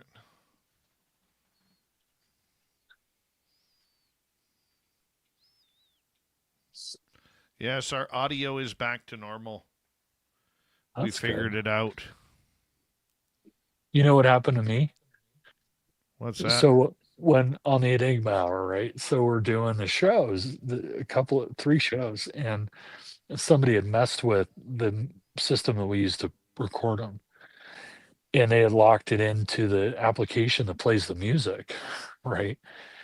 And so we're talking away, and I go to play it back to edit it so I can upload it to the podcast thing, and I realized that we only recorded the music. They disconnected it from the board.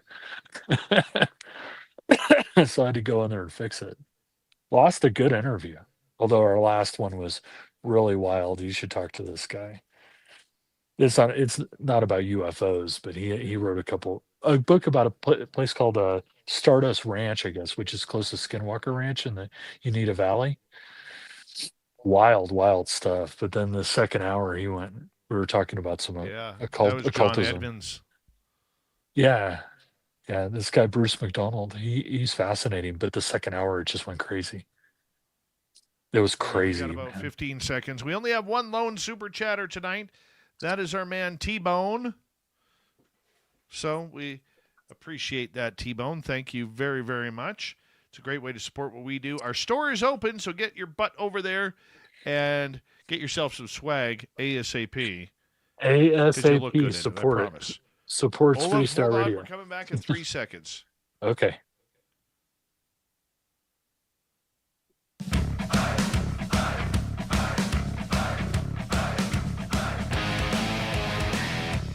Here we go at the second half of Spaced Out Radio tonight.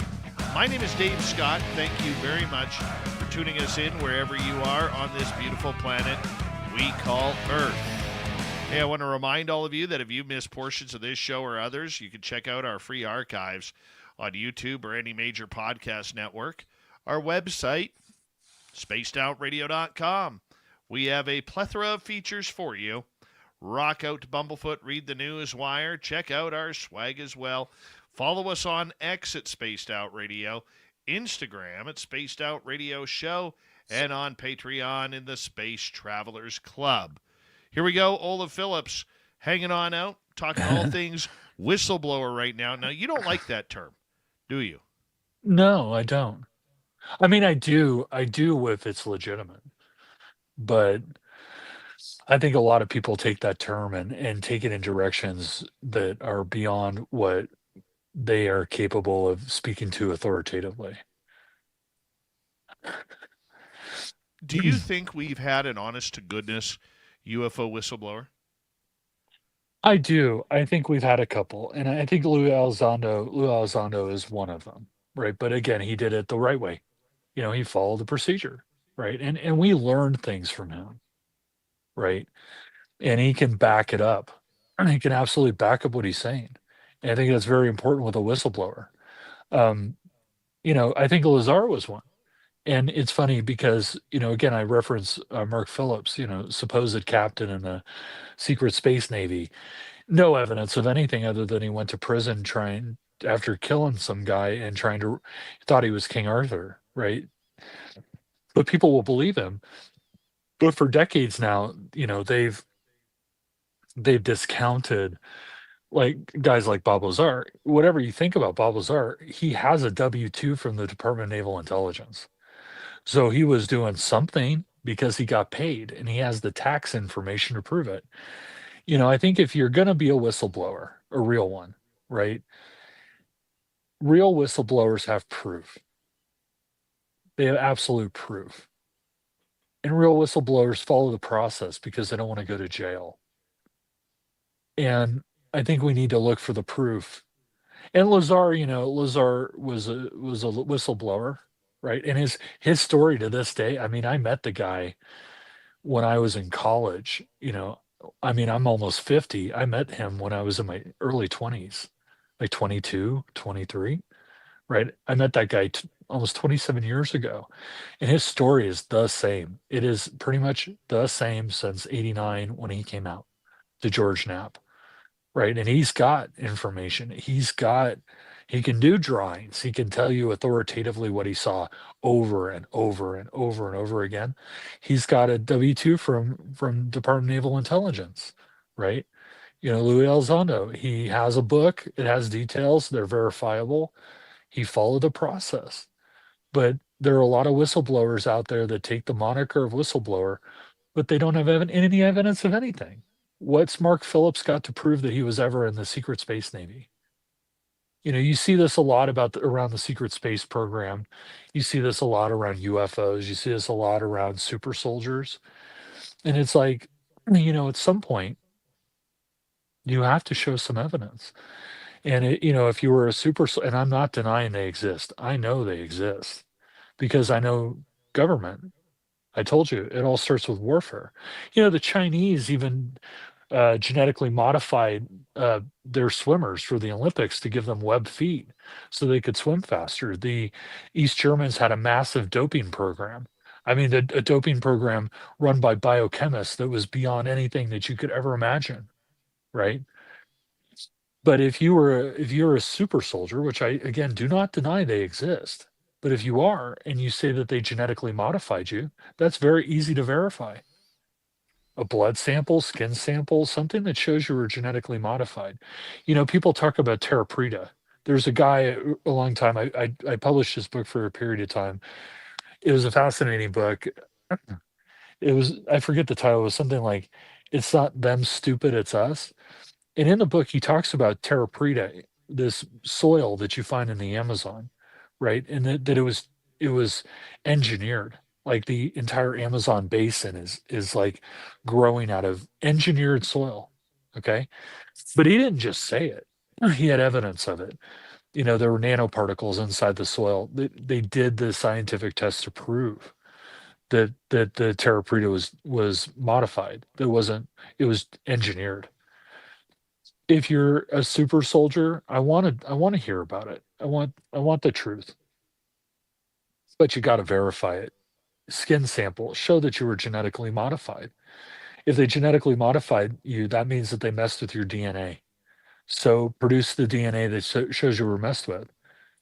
You know, if you're an alien hybrid, that's easy enough. Get a blood sample, get a skin sample, show that the genetic material was modified. That there's, and people have done this, by the way. I'm not I'm not saying they haven't. People actually have said that they were messed with by during abductions, and they produce skin samples, and those skin samples show genetic manipulation. You know, back in the day, Roger Lear, right? He was pulling implants out of people. He has a video where he is him and his surgeon friend are trying to remove an implant, and you're watching it move around the guy's, I think it was his foot and his leg. You're watching the implant run away from the scalpel, right? That's evidence. Simply coming forward and saying, well, I'm this or I'm that. It's a great story and it makes a great interview, but there's got to be something there that you can tie it to, right? Don't just say you're a whistleblower and tell me all sorts of information. You know, we had a guy in the field a while back, and you know, with his chicken people and blue circle ships, right? And he was going to prove that there was a Nazi moon base on a Nazi moon base, right? I was going to say a Nazi moon base on the moon. That's kind of redundant. And so everybody's like, okay, produce the photo, right? And so he did. And he produced a photo of a moon, of a base on the moon shaped like a swastika. And that picture was a screenshot from the movie Iron Sky. That doesn't cut it. Now, I'm going to tell you that we're on Mars. And if you buy my book, there's a picture of a building on Mars that makes no sense, and it is very clearly a building. And it came from a NASA photo, and I can tell you exactly where it was. And normally when I show that picture to people, and I let people make up their own mind, you tell me what you think it is. But when they look at that photo, the most common response that I got was that that was some rich guy's house in Malibu. It's like, nope, that house is on the side of a canyon, not far from Olympus Mons. It was taken by Mars Global Surveyor and gone through Malin, you know, Scientific Industries or whatever. Who, you know, Richard Hoagland at the time was really lambasting for good reason, right? The guy was being a bit of a prick, and a lot of people wanted that photography. And you know what? We paid for it. So hey, front it. You took the photos, publish it, right? Because I paid for it. My tax dollars paid for it. I want to see, you know. But I wanted to prove that chemtrails were possible. So I went out and I found the patent that shows a system that is used to filtrate par- particulate matter out of fuel at the engine and blow it out the back. The patent exists. Find it. Don't just say it exists, find it. Very strange. Very, very strange. And I agree with you on that. We have to do a little bit more research when it comes down to everything. We really Yeah. do. That being said, though, the public still wonders, because I see it every day, who can we trust on this? Who can we trust for the to bring this story out, or is it a dead deal? Because considering that Congress just recently canceled or put a delay on the latest hearings that were supposed to happen already. I don't think it's a dead deal, but I have always maintained that proving that the UFO phenomenon exists is not going to come from the government. Now, I'm not a huge fan of MUFON. They did some really shady stuff. But before that, they did excellent research, and they made it systematic, reproducible. You know how they interviewed people, the processes, training for field investigators. You know, you need that. They had panels of people with PhDs in mechanical engineering, physics, mathematics to try to understand and analyze what they were seeing. Now they got some bad leadership and did some bad stuff that was really shady with Bigelow and some other people. You know, they had good intention, but it really was not what MUFON was founded on. And and although, you know, it was a classic example of the notion that the road of good intention, you know, the road to hell is paved with good intention. But that's what you need. You know, you need the centralized clearinghouse of UFO sightings. You know, the National UFO Reporting Center does a fine job, but that's one. MUFON's got another one. QFOS has another one, right? You need to bring them all together into one database and then unleash a bunch of GIS guys on it to start plotting it, mapping it, right? I mean, real GIS guys. This is their job. This is their day job. Plot it out, figure out the patterns, look at it. The truth is not going to come from the government. No government. The truth comes from the citizen investigator who's out there pounding the pavement, interviewing people, taking photos, getting photos that people took, analyzing them, right? That's how you get the truth. It's not going to come from the government. And it can be proved, but it has to be proved in a non-governmental way. Because if the government is involved, because they may or may not be um, linked to it, right? It's not independent, you know, and it's not protected and it's not secured. It could be manipulated. And maybe it's manipulated by a shadowy group of guys like Majestic 12 that are sitting in the corner, you know, intercepting photos from the moon and editing them or whatever. You know, and you take Richard Hoagland, right? You know, I'll tell you, a lot of the stuff that he says, I mean, it makes sense. Like you see some of these photos, you're like, what is that? Right? But I give Hoagland a lot of credit. He's doing it on his own. And he goes out and he gets people who know what they're doing. Right? And he's got some real legit questions. I mean, I love his interviews because he's got questions. What is this? What is reflecting in this photo that's a mile up? That shouldn't be there. Right? That should be empty space. Why is there something there? You know, and then he tells you, I think it's this. Okay. Maybe I think it's that. But hey, there's something there that needs to be addressed. And it's independent. The Enterprise mission has always been independent. You can argue with some of the things that he said about the DNM pyramid and the face on Mars and this or that. But a lot of that photography that he got from the moon, there's some weird stuff on there. And some of the photography that he got in other places, Mars, there's some weird stuff there. He's got a point, and he's doing it independently. You got to give him credit for that. And he's found some good stuff. And that's just an example. I mean, there's 1,001 people laboring in their garages, poring over photos and sightings reports, trying to do the GIS mapping, trying to learn how to do this stuff. That's where you find the truth. It's not handed to you on a silver platter by a whistleblower. I mean, it could be, but nobody yet has done that. Elizondo has come the closest, but Elizondo, it's breadcrumbs. I'm just trying to think, after Elizondo, the last couple of public appearances that he's made posting fake UFO photos, I think it's more counterintelligence than I do him just making a mistake of throwing a picture up and claiming Could it's be. a UFO. Could be. And I would remind you that, like I said, I don't think the truth will come from any government.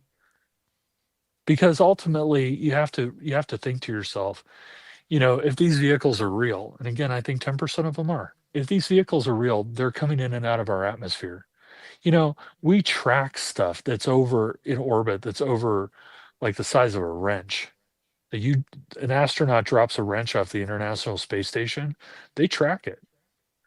So if they can track a wrench in orbit, I guarantee that they can track something optically or with some other means. They can track something coming in and out of the atmosphere. And if they can do that, if we can do that, the Russians can do it. The Chinese can do it. Right? I'm just going to talk about the major superpowers: the United States, the Russians, and the Chinese. All three of us are perfectly capable of tracking something coming in and out of the atmosphere. So if that's the case, they're picking up the hotline going, "Hey guys, it's not us. Don't blow it out of the sky. Something interesting is going on. There's some kind of communication between the Chinese, the Russians, and us about this stuff."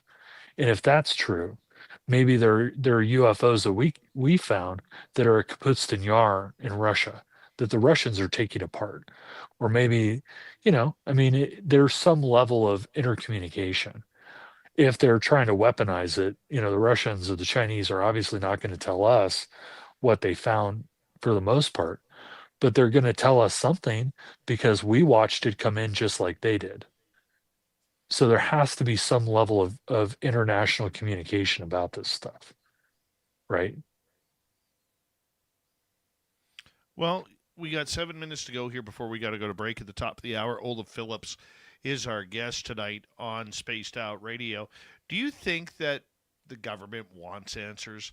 Like when you see Tim Burchett or Anna Paulina Luna or Nancy Mace or Lauren Boebert, whoever it may be, jumping at the cause of UFOs and UAP and let's bring them together, do you Right. really think that they want to get to the bottom of it? I think some do and some don't. I think some really do want to know. And I think some are opportunists that they think they'll get more votes if they show an interest in it. I think it's both. Because we're talking about politicians, right? I don't care if you're in Canada and I'm here in the US. I think we can both say that there are certain politicians that exist in the United States and in Canada, because we both know the US and Canada very, very well, right? And I'm just using it as an example. But I think that we can both point to politicians in our respective governments that are opportunists, that think they can weasel some votes out by showing some interest. And I think some of them are genuinely interested. Now, I always go back to hell you're not to show the former minister of defense, right? You know, I think he showed a genuine interest in UFOs. I find Paul Hellyer. I find it incredibly difficult to believe that as the head of the Ministry of Defense of Canada, that he had no idea what they were. That is just completely I don't, and I remember antithetical. talking to Paul Hellyer about that, and I don't buy it for a second. No, not at all. So he's a member of the government and he's keeping stuff secret. He has to. It's his job. I think he had a genuine interest in it, but I wouldn't believe anything he said about it. Right. So, you take a Lauren Boebert, I think it's probably opportunism. You take an Anna Paulina Luna, I think it's probably genuine interest. I think you have to go case by case. And look at their track record. I mean, do they pander to people? Are they opportunists that are trying to jump on the bandwagon of whatever's the newest, hottest thing? Right? That's how you tell. If you got a politician that's been very consistent, and is genuinely shown interested in the past, You can tell the genuineness. Look in their eyes. It's all about their Right. eyes. But you can tell. What is your thoughts then of Dr. Eric Davis coming out and stating that he believes the United States government is in contact with 4 different extraterrestrial species? He said the Nordics, which are the humanoids, the Greys, the who was it? The mantid beings and the reptilians. That's great. Show me the money.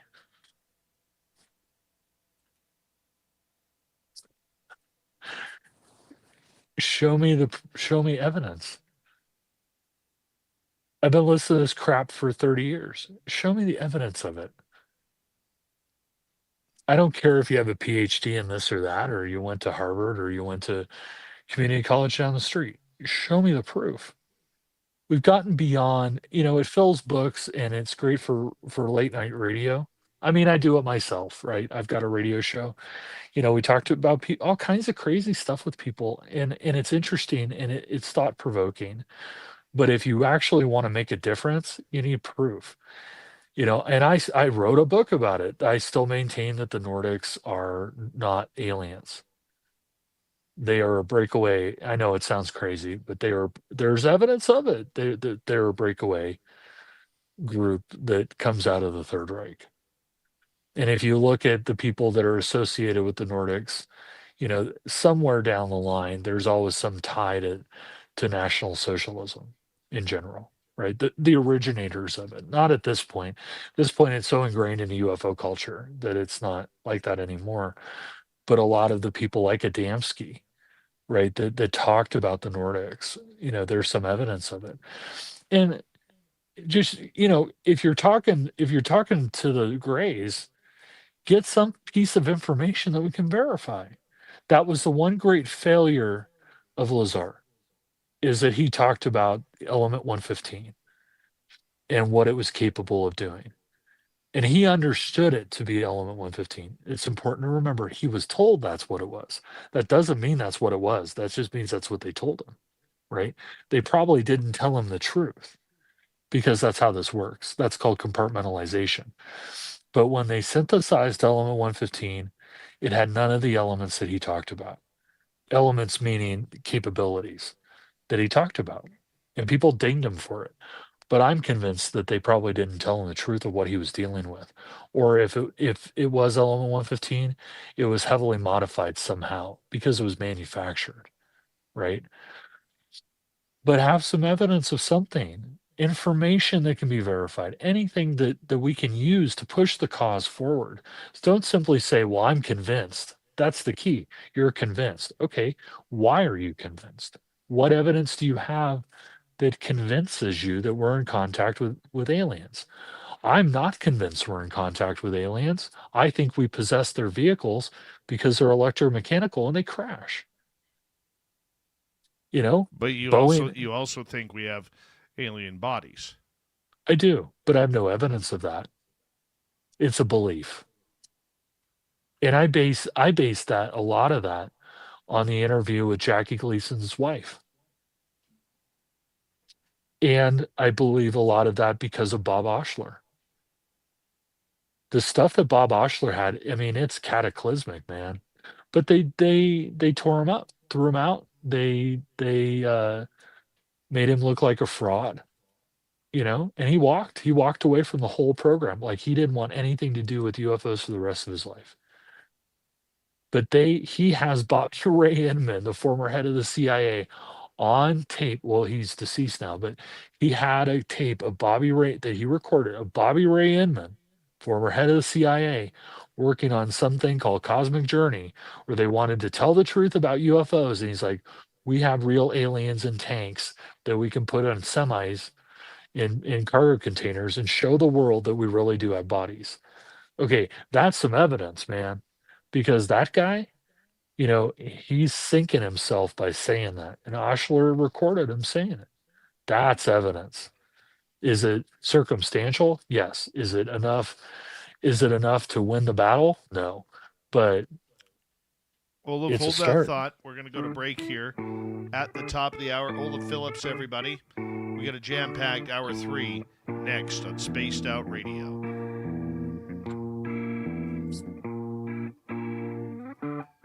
You're listening to Spaced Out Radio with your host, Dave Scott. All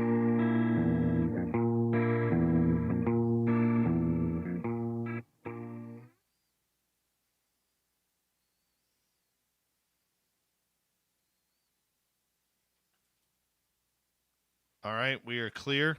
Olaf, do you want to stick around, or do you want to and join Tim and I, or do you got to get going? Oh, no, I can stick around for a while. All A little right. longer. I'll stick around for a little bit longer, maybe half an hour. Okay, perfect. We'll be right back. Okay. I'm Okay, gonna put you I'll in the be green here. room. Be right back, everybody.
I'm back again. Guess who's back? Back again. Davey's back. Tell a friend. Guess who's back? Guess who's back? Guess who's back? You know how it goes.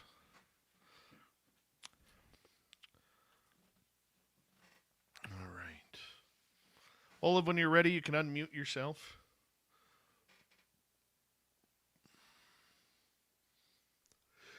Okay, I'm ready. There he is. Yeah. Sorry, I couldn't turn on the camera. I was charging my damn phone. That's all right. You're always Damn charging your phone. I know. It's a terrible habit. It's the spaced out radio guy. He always wants me to come on. The Jackie Gleason story is Richard Nixon asked Jackie Gleason if he wanted to go to Florida. He had something to show him, and when they got to this military base in Florida, Homestead Air they Force opened Base. up this secret hangar, and there was a giant UFO in there, and then they took him to another room and saw alien bodies in like these test tubes, these giant test tubes. Tanks. Giant tanks, yeah. Yeah, and tanks. Yeah. And apparently Gleason, after that, stopped most of his public appearances. He was very depressed. He was very lethargic and didn't want to talk about UFOs or anything anymore. His wife backed it up. Set him right off. Yeah, his wife backed it up, said that Jackie Gleason had told her the story. He disappeared when he was supposedly his wife confirmed that he was picked up by a car at the time that this supposedly happened. Nixon was supposedly at Homestead. You know, I mean, there's evidence because they tracked the president. Apparently, he was there. Yeah. You know, and she said point blank that something to the effect of, I don't know what he saw. We'll come back to that in a second. Thank you, Grant, T-Bone, and Mike for the super chats. Here we go.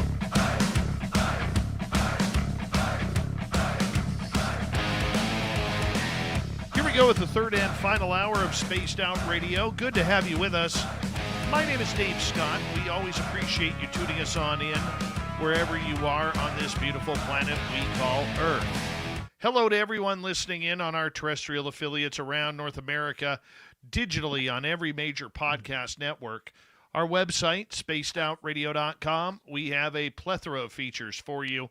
Rock out to Bumblefoot, read the news wire, check out our swag as well. Follow us on X at Spaced Out Radio, Instagram at Spaced Out Radio Show, and on Patreon in the Space Travelers Club. The Desert Clam has set the password for tonight in the SOR Space Travelers Club. Reciprocornis. Reciprocornis is your password.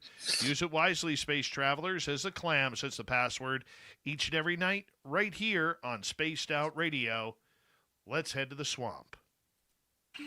Hello and welcome to Spaced Out Radio's Swamp. I'm Swamp Dweller, and tonight I'm going to take you on a mystic journey of the unknown, sharing tales of monsters, legends, and nightmares. Welcome to the Spaced Out Radio Swamp. A little backstory about myself. I'm a 15-year-old girl, and I've always been shy my whole life because my parents treated me like I was an enemy to them. Anyways, on to the Skinwalker story. This happened when I used to live in California. I and my brother Connor were playing in the backyard of our little house when we hear this scream coming from the woods. A little something about our house. It's a 60s to 70s house, but my father took awful care of it, that the floors in the house was rotting and the back porch was slowly collapsing, like it was very badly taken care of. Anyways, let's get back to the story. I and my brother got curious as to what was making that sound, so, like any other weirdos we were, we investigated the sound. So about 3 minutes of walking, we hear it again, but the scream was much higher pitched and much closer. So my brother Connor makes the biggest mistake of his life. He screams back at it trying to mimic this thing, and the next thing we know is that we see it, and it's charging at us, and we just bolted. We get back to the house and I open the back door. I got my brother inside, and I legit slammed the back door. But after slamming the door, the entire floor under us just collapsed and we both fall into the basement. My father eventually walks into the house after work and starts walking towards the kitchen. And before he steps in, he sees that the floor collapsed and sees us injured. My brother had a broken arm, and I was impaled by a metal pipe. Thankfully, we both made a full recovery. Thank you, Swamp Dweller, for another weird, strange story. If you want more just like that, head on over to his YouTube channel, Swamp Dweller, and hit subscribe, ring that bell, and have some fun. There's thousands of stories for you to listen to. Let's bring in the UFO report. That is an interplanetary flying space saucer.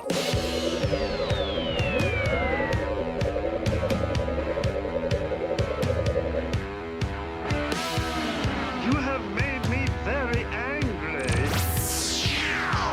Very angry indeed. All right, we reintroduce Little Timmy James to the studio. Joining us still is Olaf Phillips. And Olaf, the reason why I wanted to keep you around is Tim has a real strange story that I want to get your opinion on here after he's done. Okay. Now, before you do that, I just want to do something real quick because it's a personal interest of mine. Somebody left a comment about the local native people being afraid of Shasta. And that's not entirely true. So the Yurok tribe of Northern California venerates Mount Shasta as a very holy place. And they actually believe that a group called the Wage lived on top of Mount Shasta, and that the Wage were these very tall, pale people. They came down off the mountain and actually taught them how to hunt and fish and cultivate and do all these amazing things. There's a book by a Yurok elder. I want to say it was like Tales of a Yurok Woman. She talks about the myths of the Wage. So if you want to know more about the Wage, you can contact me. I'm easy to find. But get Tales of a Native American or Tales of a Yurok Woman. I can't remember the name of it, but that'll tell you about what the Yurok at least believe about Shasta. Now please continue. All right, Tim? Uh-huh. All righty. So, in a striking incident, a U.S. Air Force F-16 fighter jet collided with a UFO during a training mission over Arizona, according to a recently declassified report from the Department of Defense's AARO. The event, which took place near Luke Air Force Base, a key training hub for F-16 pilots, resulted in damage to the jet's canopy, forcing the $63 million aircraft to return to base for repairs. While the pilot was unharmed, the extent of the damage remains undisclosed, and the aircraft was grounded pending further inspection. The collision occurred in a region known for frequent UAP sightings, particularly near military installations like the Berry Goldwater Range, which spans parts of Arizona and the U.S.-Mexico border. The Federal Aviation Administration has stated that there is no evidence to suggest the object was extraterrestrial in origin, but the lack of clear explanation has fueled public curiosity. Arizona has emerged as a hotspot for such sightings in recent years, with hundreds of reports logged, many describing orbs, cigar-shaped crafts, and triangle objects in the skies. Adding to the intrigue, former U.S. Customs and Border Protection agent Bob Thomas has come forward with accounts of unusual aerial activity in the region. Thomas shared videos and testimonies from over 100 fellow agents who reported witnessing unexplained objects, including what some describe as portals in the sky. These accounts align with AARO's broader findings, which document 757 UAP sightings worldwide between the May 2023 and June 2024, with only 49 cases resolved. The unresolved incidents include this F-16 collision have raised questions about potential national security implications, especially given reports of multiple objects observed near Air Force bases along the border. AARO and the FAA are continuing their investigations to determine the nature of the object that struck the jet, while some speculate about advanced technology or foreign adversaries. Others point to more mundane possibilities like drones or weather balloons. For now, the incident remains a mystery, underscoring the challenges of identifying and understanding objects in increasingly crowded airspace. As the investigation progresses, The event is likely to keep the debate over UAPs alive, with both skeptics and believers awaiting the answers. What's your thoughts on that, Olaf? So let's take what we know, right? It's an F-16. So F-16s have a single tail, right? The damage was to the canopy. So it's the glass enclosure around the pilot. The pilot was uninjured and able to land the aircraft. Okay. So whatever damaged that thing didn't either struck it sideways, or if it struck it head on, bounced off the canopy and did not damage the tail, because they don't talk about the tail being damaged. They only talk about the canopy being damaged. So it either hit it sideways or it hit it head on and bounced off and cracked the canopy or shattered the canopy. Those canopies are pretty tough. So it had to be pretty small, I would imagine. Otherwise, if it was a decent size vehicle, right? I mean, I worked on drones. I mean, big drones, like drones that went hundreds and hundreds of miles that could carry hundreds of pounds of stuff. We used to use them to transport spare parts into a mine, like Caterpillar parts into a mine. So these things were capable of VTOL and normal flight, like straight, flight like an airplane. And they were pretty big. Based on the size of the drones that I worked on, one of those could have hit a canopy on an F-16 sideways and damaged the canopy. But it would be significant damage to canopy, probably would have hurt the pilot. So I would lean towards something smaller. Is it alien? I don't know. But it sounds like it hit a drone, some kind of a drone. And it was probably one of ours that we were testing. They're small, wouldn't have necessarily shown up on his radar, you know, something like a switchblade, could have hit it and bounced off it, cracked it. I don't think it was alien, because I would imagine any kind of but it could be, but whatever it was small. Given that they were at a training range, I would imagine it was probably one of our vehicles. The thing is that it's a UAP or a UFO because they don't know what it was, right?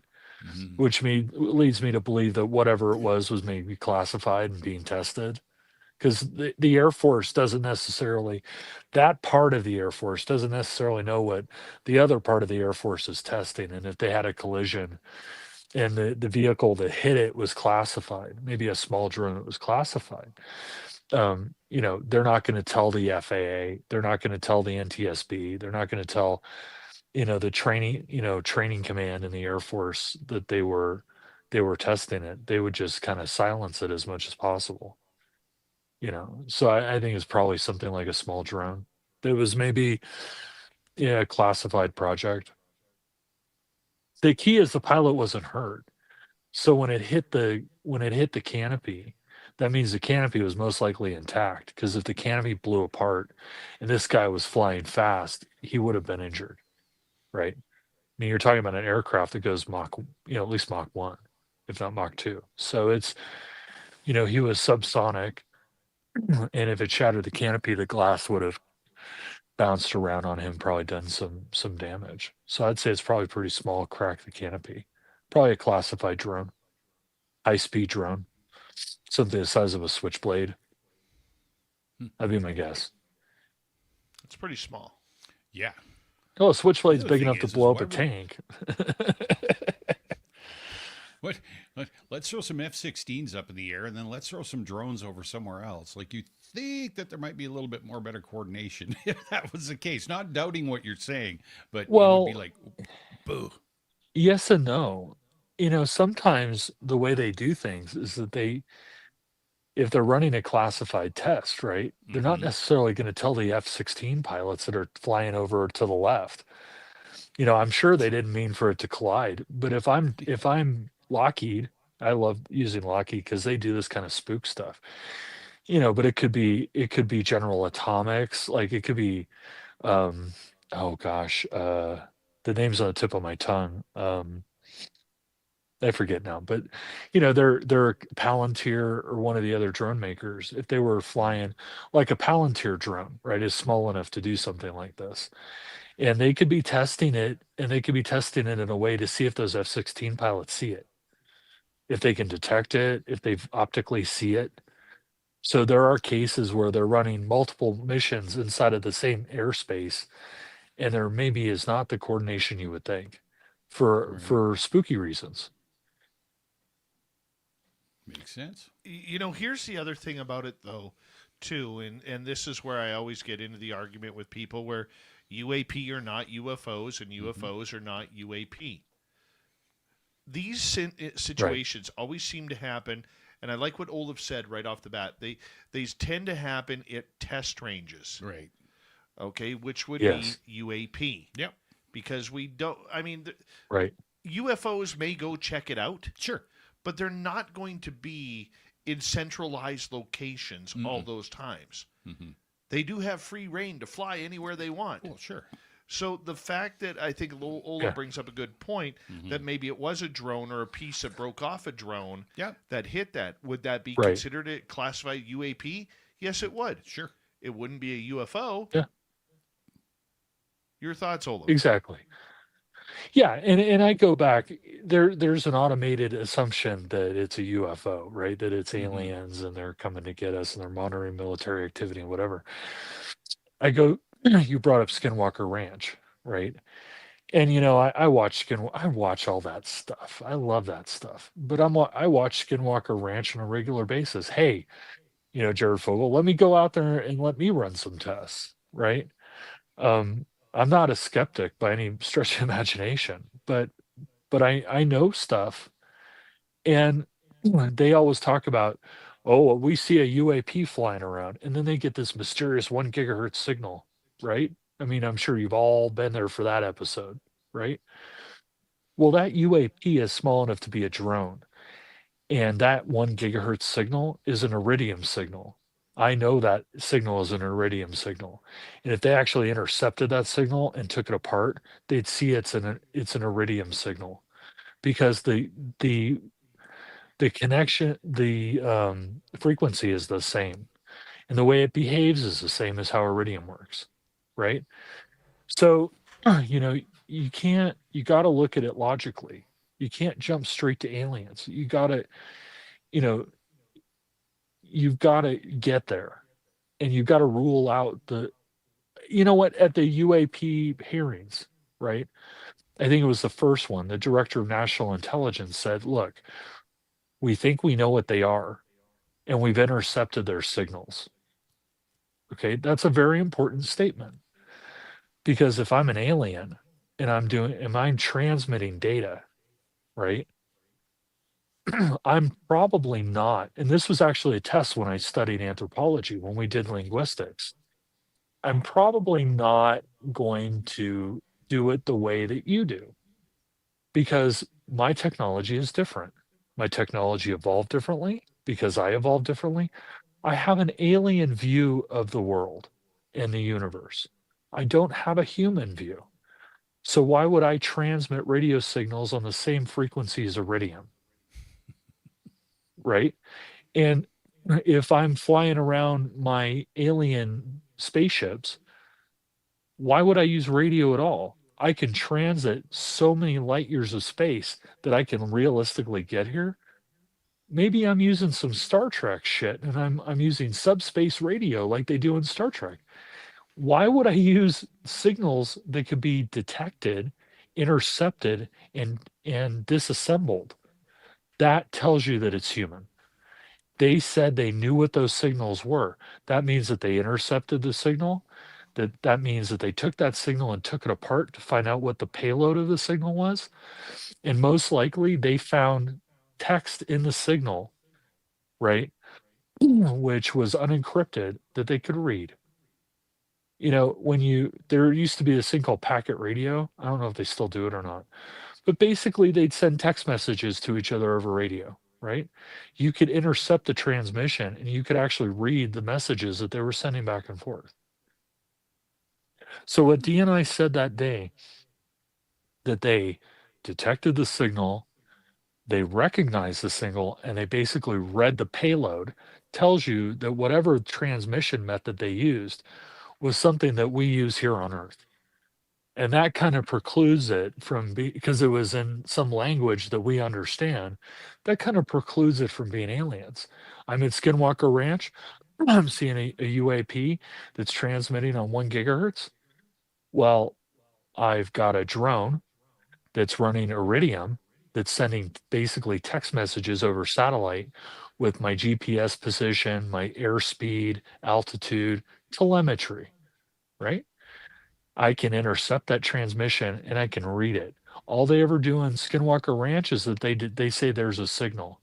I've never seen them actually try to trap that signal and find out what it is and read the payload. Because they don't want to.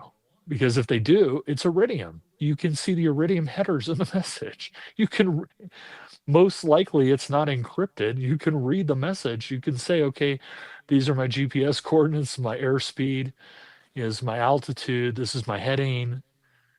I know for a fact because I've done it literally, with these drones that this company I used to work on. We were running cargo between, a kind of depot and the mine carrying Caterpillar parts. We used Iridium, and Iridium, we used it to send telemetry off the drone while it was flying. So you got to look at the problem, and then you got to look at the problem. What happened? What do we know? And then try to disassemble it and say, okay, this is.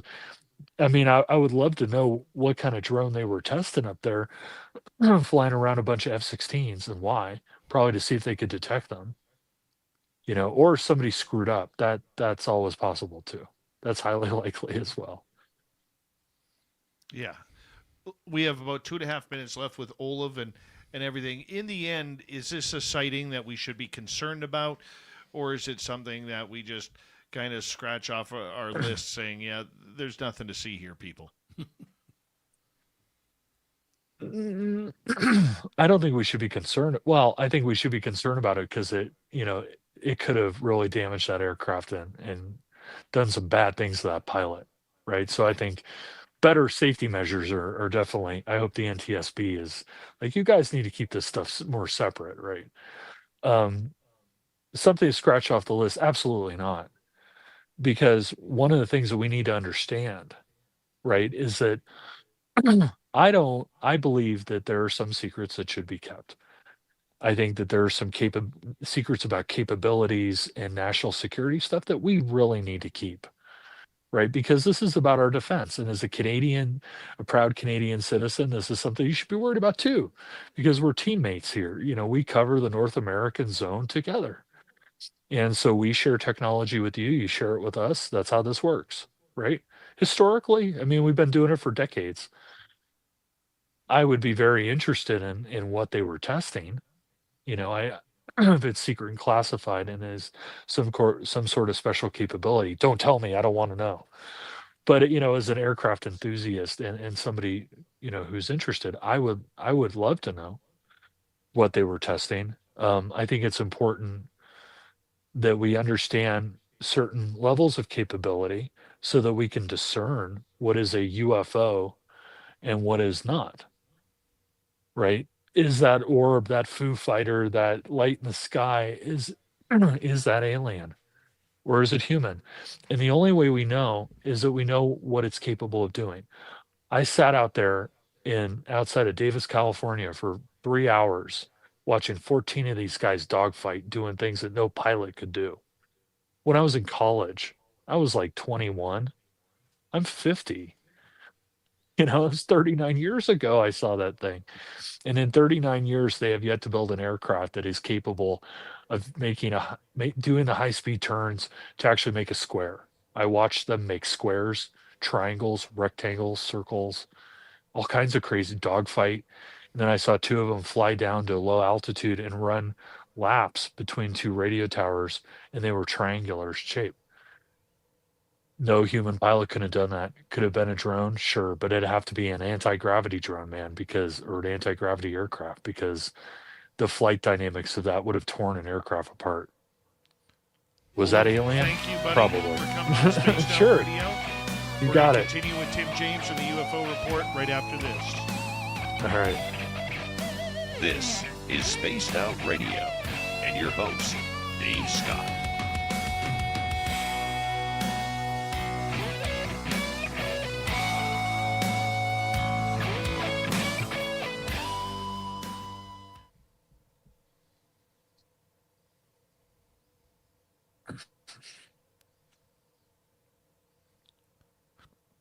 All right, Big Bad O. Thank you, buddy.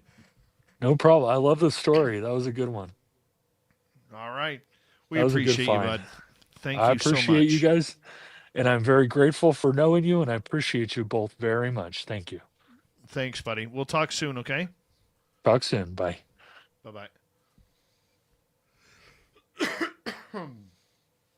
Olav Phillips. I love him. I love him. I knew he wouldn't let us down. No, tonight. absolutely. I thought, oh, the poor audience is just going to be a Tim and Dave night possibly again. Yeah. We got Science Bob last week. Yeah. This isn't what was advertised. Not what's advertised. But with live radio, guys, like you have to prepare for everything. We had that talk a week ago. Yep. I mean, sometimes we can't control what happens. And I know some of you, get frustrated out there. Mm-hmm. You said Science Bob was going to come on, and next thing you know, it's not Science Bob, it's someone else. Yeah. Or whoever it might be. And there are times when we talk to the person right up till the day of the interview, and they ghost us the day of the interview. And we can't get a hold of them. I can't get a hold of them. Filthy can't get a hold of them. And then it's my call to make a choice on who to have on. Right. And the problem is, it's not about just having a guest on. It's about having to prepare for that guest. Exactly. And when you don't have time to prepare for a guest, it sucks. It's hard. And because let's say I'm interviewing Tim about Space Invaders or whatever it may be, and Tim no-shows. Now I have to find someone else in order to talk about something completely different, yet I'm prepared for Tim. Yeah. I'm not prepared. So sometimes when that happens, the shows get a little bit repetitive for you guys, especially on YouTube, but we don't have a choice.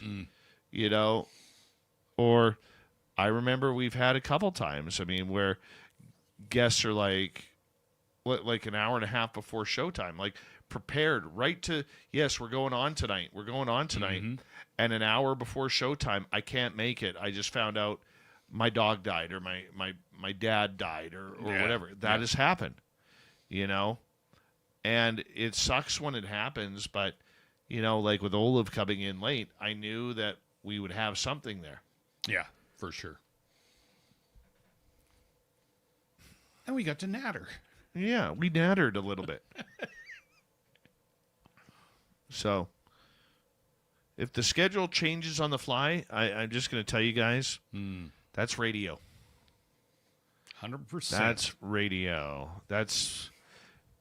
And just remember, guys, as frustrating as it can be, it's frustrating for us when it happens. But number two, 99% of the podcasts out there, they cancel their show. They cancel their show, and they type on social media, guests couldn't make it. We'll talk to you next week, or we'll talk to you in a couple weeks, or we'll talk to you next time. We don't. We make sure you have a show every night. Yipper. Sorry for the yawning. I know. Doing the same thing. Oh, the old head nod. The old head nod. Doing the old head nod.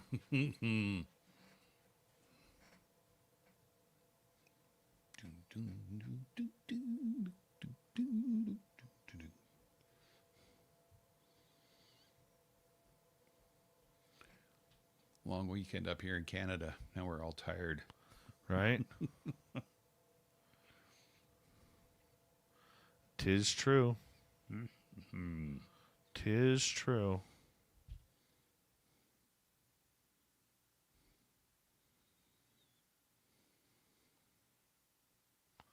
All right, we got about 32 seconds.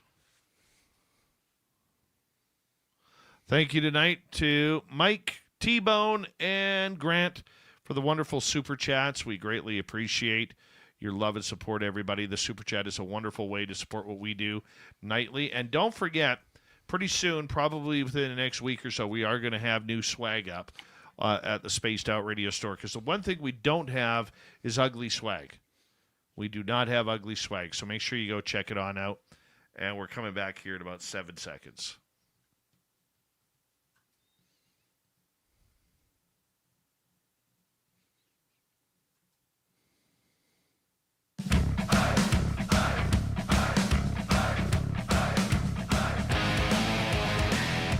Here we go with the final half hour of Spaced Out Radio, the UFO Report, with Tim James coming up momentarily. My name is Dave Scott. Thank you so much for tuning us in. We greatly appreciate being allowed to bring the woo to you. Reminder to all of you that if you miss portions of this show or others, our archives are always free on YouTube or any major podcast network. Our website, spacedoutradio.com. We have a plethora of features for you. Rock out to Bumblefoot, read the news wire, check out our swag as well. Follow us on X at Spaced Out Radio, Instagram at Spaced Out Radio Show, and on Patreon in the Space Travelers Club. Let's talk to our good friend, little Timmy James, in studio for the UFO Report. You just heard the F-16 collision with a UAP. Now, what do you got for us, Tim? Well, sticking with the same sort of, well, it wasn't an F-16, but in Arizona or into the desert. In a new episode of News Nation's Reality Check, investigative journalist Ross Colhart delves into a series of bizarre sightings over Arizona's desert, where anomalous lights and military helicopters have been reporting swarming the night sky. The episode centers on the work of Melinda Leslie, a Sedona-based UAP investigator who has spent years documenting unexplained aerial phenomenon in that region. Colhart's report aired last week, explores Leslie's findings and raised provocative questions about secret military operations and the potential of non-human technology operating in plain sight. So, Leslie, equipped with night vision goggles, has captured footage of unusual lights moving erratically over Arizona's Secret Mountain, a remote area known for its rugged terrain and sparse population. Her recordings, which Colhart showcases, reveal clusters of bright pulsating orbs that appear to defy conventional aerodynamics, darting and hovering in patterns unlike any known aircraft. Adding to the intrigue, Leslie's observations frequently include military helicopters. I'm going to stumble over that word tonight. Military helicopters, which she claims pursues or escorts these anomalous objects. The choppers, often unmarked, fly at low altitudes and in close proximity to the lights, suggesting a coordinated response to their presence. Leslie told Colhart she believes these activities point to covert military operations, possibly linked to secret facilities in the desert, testing advanced or even non-human technology. Colhart, a seasoned journalist with a reputation for tackling controversial topics, approaches the story with a mix of skepticism and curiosity. He interviewed Leslie at length, pressing her and the specifics of her observations and the reliability of her equipment. Leslie, who has been investigating UAPs for over 3 decades, insists her footage captured objects that go dark when approaching a behavior she attributes to advanced cloaking capabilities.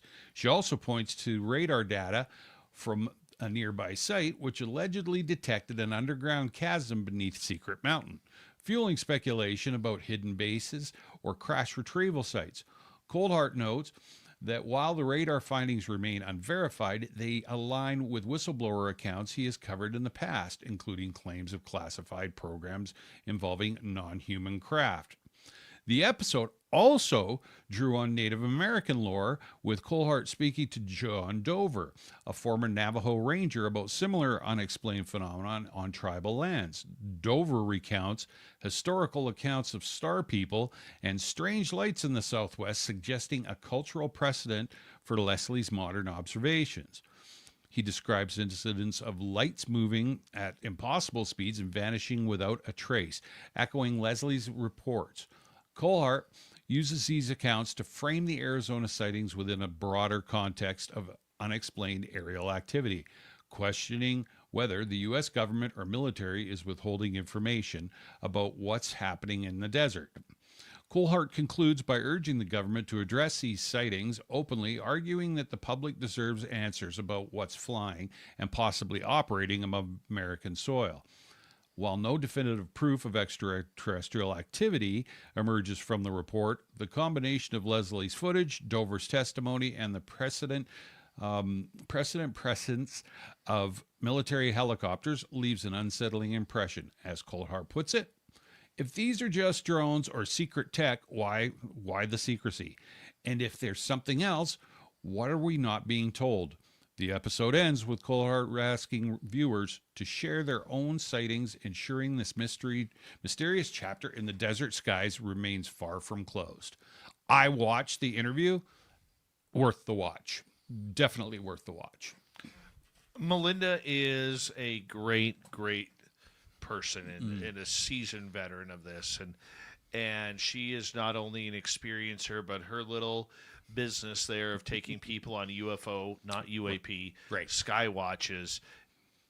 I think she's done close to 2,000 tours. Wow. And only twice have they been struck out. Really? Yeah, it's a pretty incredible statistic.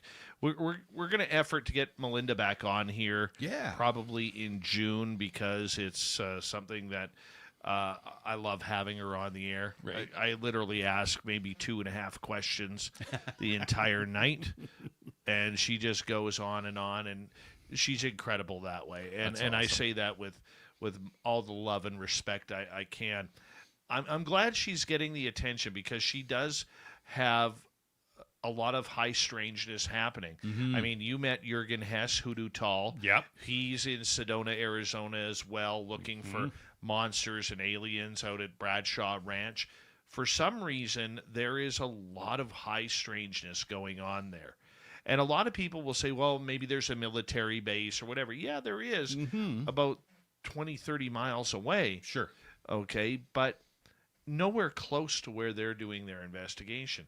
And it's a base. It's not where they're doing testing or engineering, right, or anything like that. It's just a military base. Yep. And the fact that she is able to get these objects almost on a nightly basis over the years is phenomenal. No kidding. And Melinda is very truthful. She'll tell you whether it looks like a UFO or it's a satellite. You know, not everything's a UFO. She's her own biggest skeptic. So I got a lot of respect for the fact that Ross took the time to talk to Melinda about this, because Melinda's not trying to you know, as the famous term goes in ufology, she's not trying to grift anybody. Okay, she's just going, hey, this is what we're seeing. And it may look like a speck of light in the sky, but when you use the night vision goggles and you can zoom in, and you can see that little speck in the sky is actually a triangle. Okay, and all of a sudden it makes a 90-degree turn. Conventional flight should not have that happen. No. So I would love to take her tour. Yeah, no kidding. I would. And like I say, I watched it. I actually, and it was a really, really good interview, and she's great. I thought it was awesome. So if you get a chance, check it out for sure. For sure. What else you got for us, man? Well, did you ever hear about the 1994 Zimbabwe barbecue UFO blender? No. Well, let me tell you about it. So, in September of 1994, in a small town of Ruwa, Zimbabwe, a group of locals gathered for a lively braai, which is a South African barbecue, that turned into one of the most chaotic UFO encounters you've never heard of. See, Dave didn't even know. So wow, now I'm interested. The scene. A dusty backyard in Rua, where Joseph, a local farmer, was grilling Boer War sausage under a starry sky. Don't know what Boer War sausage is, but it's got to be good. It's going on a barbecue.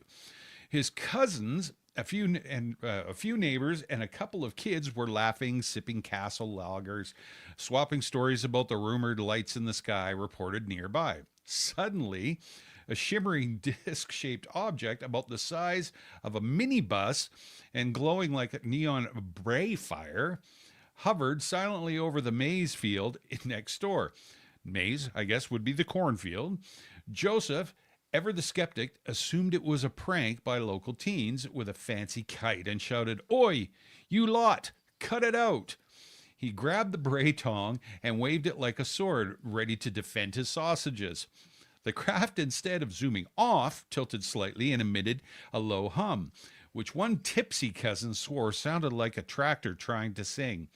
Two small figures described as skinny, big-headed, and shiny like wet lizards glided out, floating a foot off the ground. The group froze, except for Joseph's 10-year-old nephew, who, thinking they were costume pranksters, lobbed a half-eaten corn cob at one of the figures. The cob bounced off with a metallic ping, and the creature spun in a wobbly pirouette before both figures zipped back into the craft. The disc shot upward, leaving a faint smell of ozone and a bewildered barbecue crew. The aftermath was pure chaos. Joseph's neighbor, convinced the aliens were after his goats, ran out with a slingshot only to trip over a beer crate and faceplant in the dirt. The kids screamed, the adults argued over whether it was a UFO or a fancy drone, and Joseph's cousin kept muttering about singing tractors. They reported it to the local police, who chuckled but noted the aerial school kids had seen something similar days earlier. No evidence was found, just a flattened patch of grass and a suspiciously singed sausage. But the story spread through Rua's gossip mill. Skeptics later suggested it was a misidentified weather balloon, of course, or a prank tied to the aerial school hysteria. But the group insisted that the figures were no humans in costumes. The metallic ping and floating antics didn't match any known tech, and Joseph swore off late-night barbecues forever. It's a tale in cosmic confusion where the UFO sighting turned a barbecue into a backyard farce. Tripping over the beer keg. Yeah. Oh my God. Oh. These are all alleged true stories, people. I swear to you. I've stumbled onto this place that has tons of a plethora of them, and they all have a weird, humorous twist to them. Well, most of them do. Some of them are lame. I mean, I don't know what's funnier: the fact that he tripped over that, or he thought his slingshot was going to do damage. Yeah, well, the 10-year-old was smart. Just sure have eaten corn at the whatever it was. Oh, my goodness. Yeah. So I love them. They're just funny, and they're just kind of put a good spin on the end of the report. Well, what do we do for 8 minutes now? Well, what happened on the weekend? We never finished because Olaf came in, right? That's right. Oh my goodness, man. I'm just visioning this guy running to, like he's panicking. Yeah. He's panicking. He's got little reptilians coming in or whatever. My goats. And the only thing that he has to defend himself is a slingshot. Mm-hmm. And then running out and tripping over the beer. Uh-huh. Oh, goodness. Somebody save the beer. Yes. My goodness. Mm-hmm, but you know what, though? If you were living, and I don't mean this to be insultively. No. But if you're living in a third world country. Yeah. Or you are somebody who lives off the grid and you're not used to technology. Yeah. Maybe a phone or whatever, but you're not used to the internet. You're not used to drones. You're not used to any of this. The fear that would bring upon you is second to none. Yeah. No, of course. I mean, some of the technology that, I mean, just regular technology that we're accustomed to would probably, just freak them right out, right? The thing is, though, too, is I mean, it is a funny story, and you're right. I agree with you on that.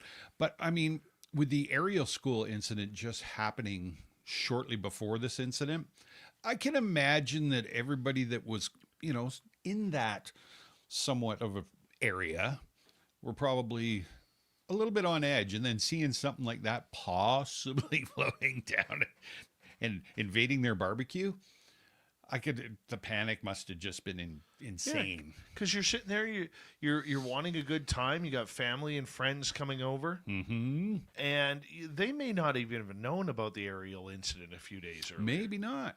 I mean, then all of a sudden, all hell breaks loose regarding this. So, I just find that that would be scary. Yeah, I agree. I totally agree. So getting back, we got about 6 minutes left. As a reminder, if you didn't catch the first part of the show, Tim and I started our investigation out at Flight 21 this past Saturday, and it was very interesting. Yep. It was very quiet, deafeningly quiet. But there was one time when we were out there where all of a sudden the goosebumps came up. Yeah. It was weird because I might have said it earlier. It was like walking through different fields of energy, and Dave didn't let me know what the spots we were going to. Like, we'd be walking along a path, and then all of a sudden you'd get a weird feeling and stuff, and then he'd explain what had happened. So yeah, the goosebumps was when we were walking down the trail, and I think it was when, if I remember correctly, it was when we were walking, and it was the spot where you had seen the alien. And it was so weird because we're walking along, everything's fine, and then you get down the trail, and my arms, I looked at Dave, I was filming him walking down the trail, and I looked at Dave from behind the camera, and all the hair on my arms were standing up. And he was like, yeah, exactly. And he goes, well, this is a spot, and he explained it. And yeah, that was kind of freaky. Not in a bad way, but just in an energy way. It was kind of like, what the heck is going on? For no reason at all, it felt like, right? Yeah, and the idea that you're literally feeling at all times that something is watching you. Oh, totally. It was the drive in where it started, right? We got about halfway in, and that's what I said, looking at the forest. I turned to Dave and I said, I feel like something's watching us. Dave goes, oh yeah, yep, for sure. So, the whole time. Yeah, I don't quite understand that portion of it. No. Can't quite pinpoint it either yet. We may be able to, we may not. But no, you do. And again, it didn't feel, wasn't scared. I wasn't worried. It didn't feel like something was going to jump out and go boo or anything like that. It was just that feeling the whole time. And we want to remind people that, don't judge us on our filming capabilities. No. But we are going to be putting up videos on our YouTube page, Spaced Out Radio, every Wednesday or Thursday. Yep. When we get out there. Like, we're going back again on Saturday. Yeah. And we're going to see if things have moved. And, for sure. And we're going to start doing a little bit different. Like, we are learning on the fly. Mm-hmm. Tim is not an investigator. Neither am I. But we're not taking notes from anybody. No. We're learning on the fly with this project that we are on. And excuse me, I apologize. And we want to, I shouldn't say we're not taking advice from anybody, because we are. But, we're doing this on our own. And we're not making a production of this. No. We want you guys to see the raw footage of what we are doing. Absolutely. So video number 1 that'll come out this week. Yep. What it'll be is it will be a video of... You all right? Frog in your throat. Yeah, I got a frog in my throat. The video will be of kind of a tour of the area, Right. because we want all of you guys to see what we're talking about and where these events have happened.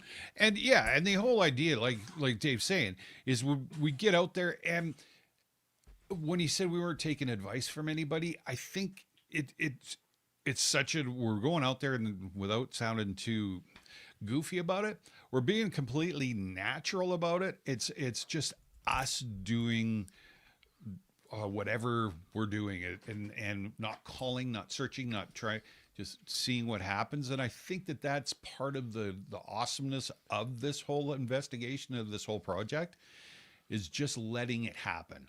And I'm really excited about that. I'm totally excited about that. Like, we don't have high quality cameras. Nope. We don't have high quality microphones. So Nope. you might be sitting there, what the heck are they saying?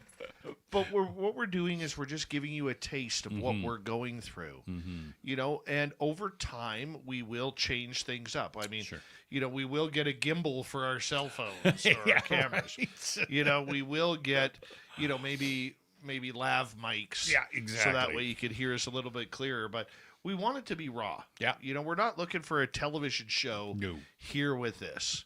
That's a whole different ball game. This is just to take you guys on an adventure. So whether or not you're listening in Radio Land or on YouTube or any social media or even our podcast platform, Right. you can head to our YouTube channel, Spaced Out Radio. We are going to be putting it on there, you know, as we go. Definitely. And we are going to be trying to allow you guys to enjoy the adventure. And one of the things that we do want to say is, when we post things, if you see something that we haven't, post it on our chat room. Say, For hey, sure. look, at 12:36, there seems to be something moving in the bush. Yeah. We may not have caught it. So we want you to help be the investigators as well. So that way everybody kind of has fun with this entire project. Yeah. You know, and it's not just us, because look, we know we have listeners all around the world. We want to make sure that they have a little bit of an understanding of what we're doing. Absolutely. No. I think that's perfectly put. And the other thing is that Dave, we're going to mention real quick, this isn't about the crash of Flight 21. It's about what's going on in the day. That is correct. And thank you, Tim. We appreciate you. As we say hello to Mr. Ron Bumblefoot Thal, rocking in the background with Little Brother is Watching. Bumblefoot is the official music of Spaced Out Radio, rocking us in and out of every single show. Get your horns up for the guitar god himself. Special thanks to everybody listening in at work, at home, in your cars, wherever you may be. Thank you to everyone in our chat rooms tonight.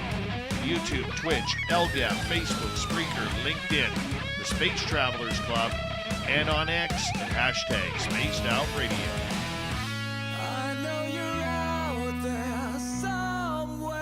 Remember, this show is copyright by Spaced Out Radio and SOR Media Ventures Limited. Thank you so much for choosing to share your evening with us, because together, my friends, we're watching. We own the night. Mr. Bumblefoot, we need a favor. We need you to take us home.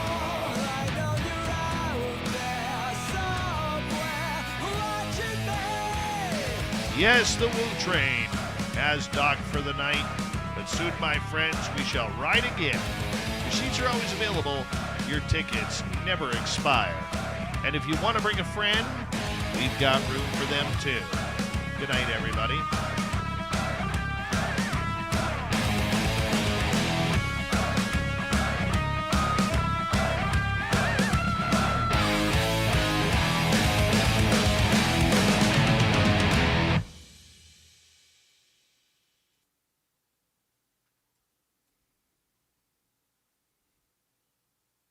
Yeah, that's something you brought up there right at the end that we want to remind everybody about regarding our project here. You know, we're not investigating the crime scene. No. In video number 1, we show you the crime scene, so that way you can get a feel for what we are dealing with.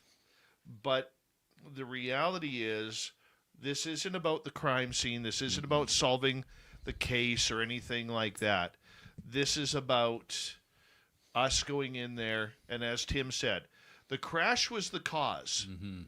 What we're trying to do is investigate the paranormal effect of everything that's going on. Yeah, because there's more than just one thing going on, and I'm sure we've said this a lot, but just for people that don't know, there's so much stuff going on in there, and you'll see. I'm not going to.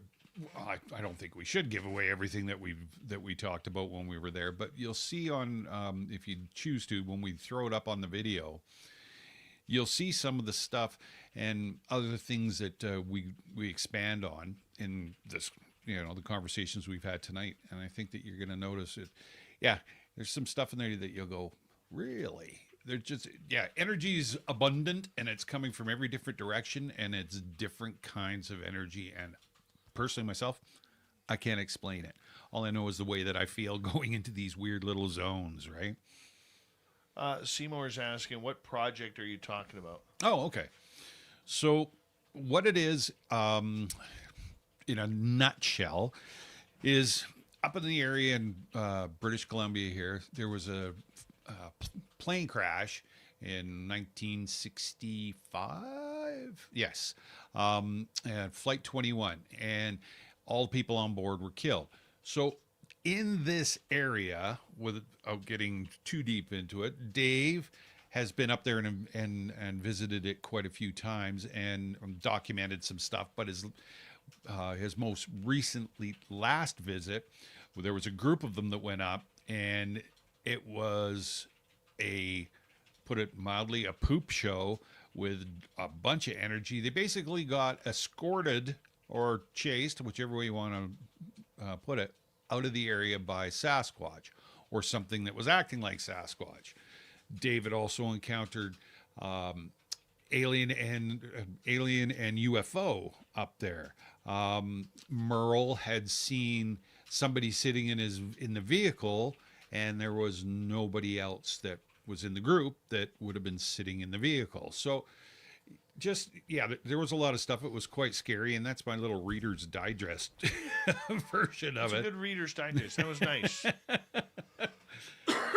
Yeah, so we're up there now. Dave's had the feeling he's been getting called back for the last year, so that's what we're doing. Is I have been asked if I would like to go up there with him and be his right hand guy and just film and stuff, and we do it together. So that's what we're doing. Yeah, and it's, you know what, it's a lot of fun, and the thing is too, I mean, for Tim, this is such an eye-opening year for Tim. Going to Nevada and meeting a bunch of people and investigators and researchers. Oh, sure. And now going into the field to actually be a part of something like this. It is something that is a little different than what you're used to, shall we say? Yeah, in a good way. It seems to be a natural progression, and appreciative of Dave and SOR putting up with me for this year that I've been here. And then it's just been a nice progression, and being able to get involved in more things and investigating, and as well as meeting all the people that know so much more than I do. It's awesome. It's great. And becoming friends and with those people as well. That's super awesome. Yeah, I think it's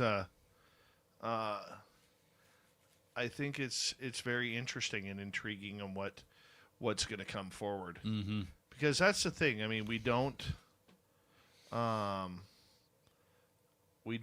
really take the time to look heavily into something. I mean, usually you go into an area, you investigate, and then you move on. Mm-hmm. We're not doing that. We're taking the long route here. Yeah. And go from there. I think the cool thing was too, is that we both discussed, is sitting there on the other evening, we both have that same kind of, we both complement each other's energy. I think Yes. we both just sat there.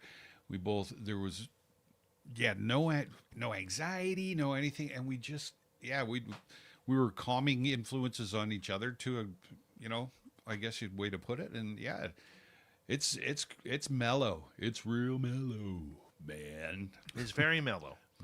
But it's also something that you have to be quite aware of what is truly going on. Because if you're not aware, then you are you're in a danger zone. And like in the first video that we just shot that will be published soon, you guys are going to see that it is thick forest. It is dense, and it's not something that you can just, look, 100 feet in and say, No. there's nothing there. Or like, what are you guys looking at? You guys are nut bars, Yeah. right? No. I mean, even since last year when I was up there with Dave, I even said to him, or I said to you, boy, it's grown up in here, and it has. Those little trees have got a lot taller and a lot bushier. That's for darn sure. And then, yes, Mel, we will be putting up a trail cam. Definitely putting up a trail cam in a hidden spot. We're going to see what happens with this coin that we left up here on the weekend, and when we go back and see what's going on, and if it's switched out or something's happened or whatever. Yeah, there's a trail cam going up. I will freak in a good way if that Me too. corner's gone. Me too. I'm not gonna lie. I will freak in a good way. Yeah, because it's not right out in the open. Anybody like it? You just not gonna pull up into this little area, right, and go, oh, look it's back and around a corner, and yeah, it's out of the way. So if if it's gone, it's like what? It's gonna be interesting. I know. Can hardly wait. I think that's the litmus test, dude. Mm-hmm. I really think that is the litmus test for what is going on. Agreed. And we're going to soon see whether it's something good or if it's something,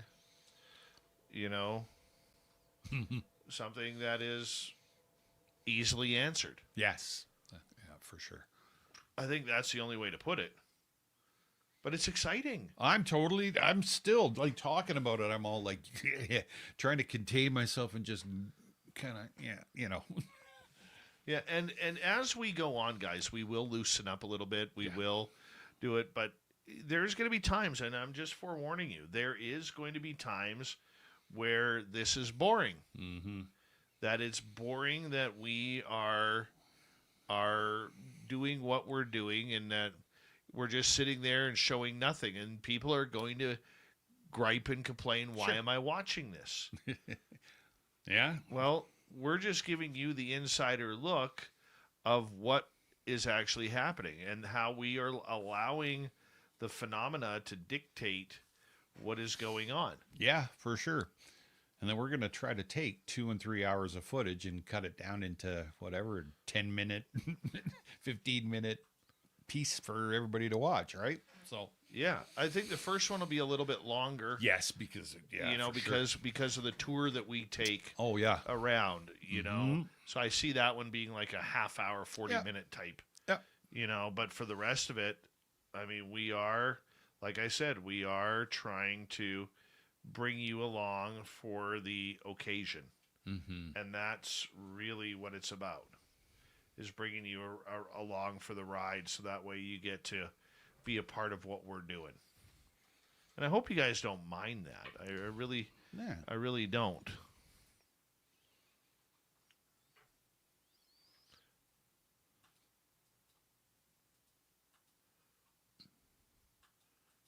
So my neighbor, I guess back in October, right, November,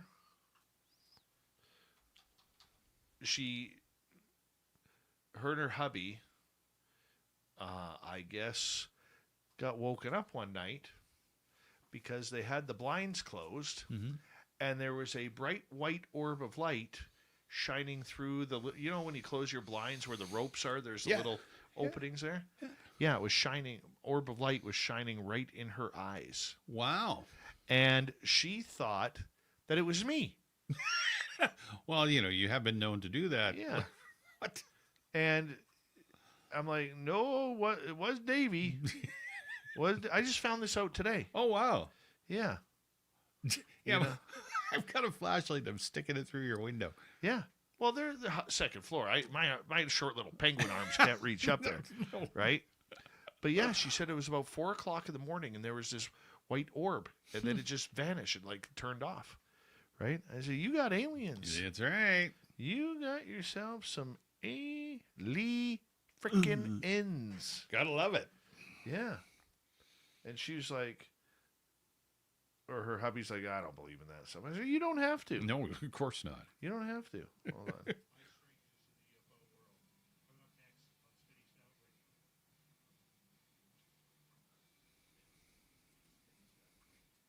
Still a little quiet on this end. I turned it up a little bit. Gonna have to boost that for tomorrow a little bit. Not much, because I don't want to. We're almost close. Yeah, I stop it.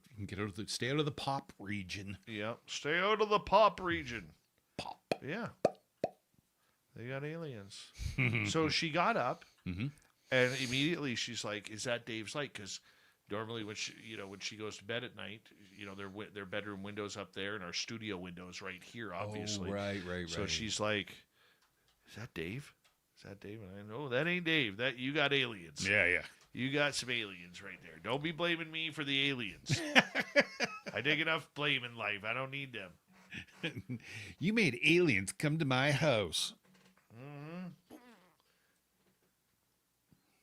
let's rename that. I misnamed it. It's just a misnamer. I totally misnamed it. That's going to piss me off. Davy Peeper. Yeah. Totally going to piss me off. Of course. So now we're going to play this game here. There we did it again. Stop it. Right? I really don't want to work tomorrow. Me neither. I'm not going to lie. Old Davey did not want to work tomorrow. I don't either. And I keep looking at the clock going, I don't want to work. That was very whiny, dude. I know. Isn't that good? Very whiny. Exactly, Hillbilly Herb. When in doubt, you got aliens. That might be a T-shirt. I'll write that down with the rest of them. When in doubt, you got aliens. You got aliens. I like it. Yeah, our next round of shirts are gonna be less logoed and more words. We'll make them fun. Yeah, we'll make them fun. All right, I think it's right there.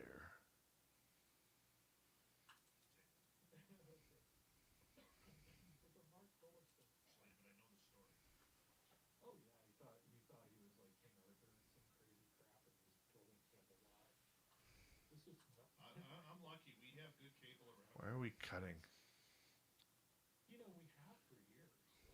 When he said But listen. It's cutting. It's like skipping. Fuck. Hold on. All right, we're clear.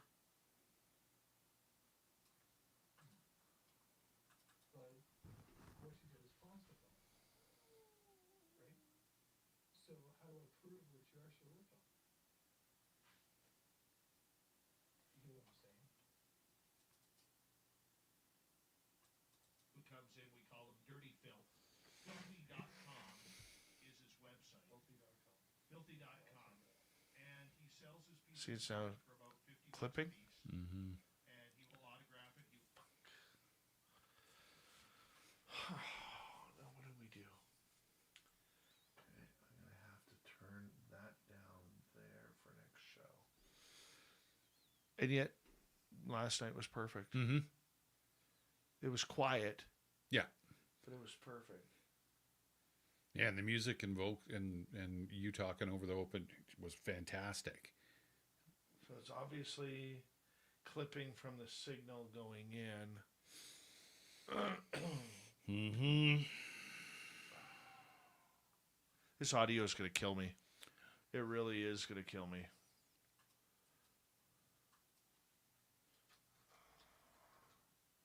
We don't think it's a Behringer, though. The Behringer, I've got almost turned right down. So it's functioning. Yeah. So it's obviously coming out too hot from the mix 4 into the Behringer. Mm-hmm. So I've just turned down that.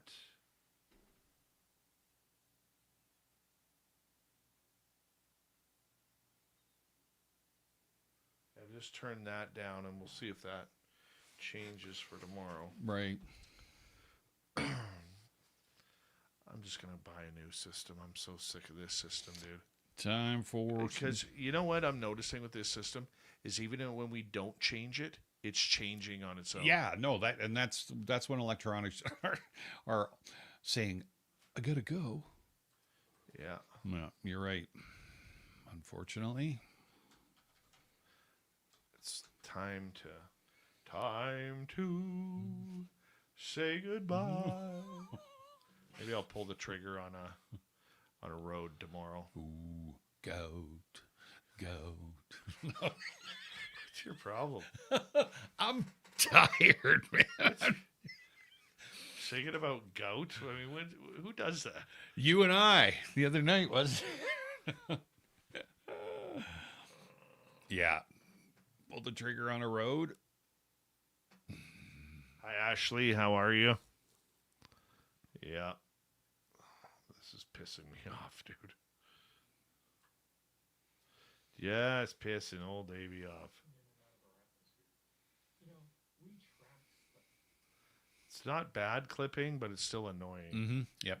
Right? Like, if you come here, I'll show you. Hey, I gotta walk all the way across the studio. All the way across. See you in 5 minutes. Hey, I'm just coming down the stairs. But you see how much hotter my mic is compared to Olav's? Oh, yeah. See, those levels should be sitting right about here. Yeah. Right? But I don't know why. Like, that's a good level. Yes. Right there. It's just not balancing again. Huh. And now we have the clipping.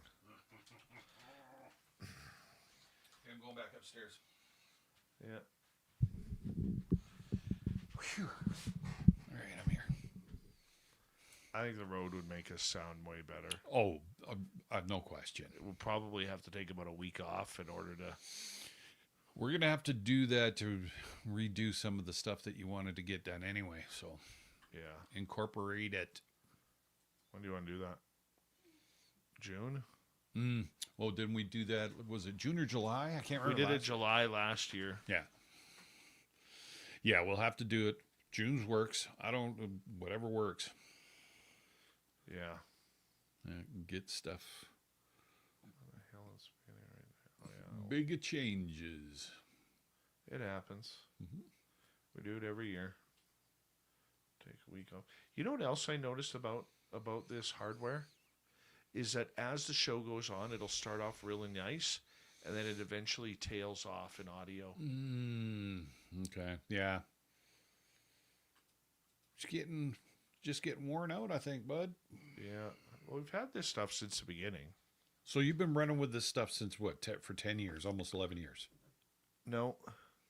It's 2018. Well, every night. Yeah. Well, yeah, that explains a lot. Yeah. Just, we're going to be adding more radio stations soon. We got to make it a priority. Like, this sound has to improve. Well, yeah. Yeah. Right? We just can't. Like, if I'm a radio station owner, I don't want this. Well, no, and makes total sense. Right? Like, it's hard for the YouTube people to understand. Like, the YouTube side isn't the stress. No. It's the radio side that's the stress. Yeah. That is the stress of trying to make sure that the product is perfect every single night. Yeah.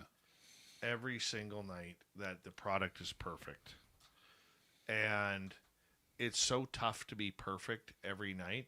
And then when you get a Microsoft update that throws a wrench into absolutely everything. Right. It's enough to like pull your hair out. Trust me. Yeah. You know? No, for sure. Yeah, we can, on the YouTube side of it, you know, during the breaks and stuff, the shit pisses and all that sort of stuff is, but hi, Deborah Rooney. How are you, beautiful? Yeah, but I mean, it's tough because the one thing in media is you have to be perfect. You have to be perfect on your timing out. You have to be perfect on your audio. Audio especially. Yeah. Well, yeah, I think that's what it's all about, isn't it? Yeah. And if you got clipping going on like we have tonight, like realistically, I probably shouldn't send this show to the radio stations, but I'm going to get away with it tonight. Yeah. That's okay. Yeah, it's not brutal, that's for sure. I've heard worse from, what was it, last year? Yeah, that clipping was horrible. Terrible. Yeah. I fought with that.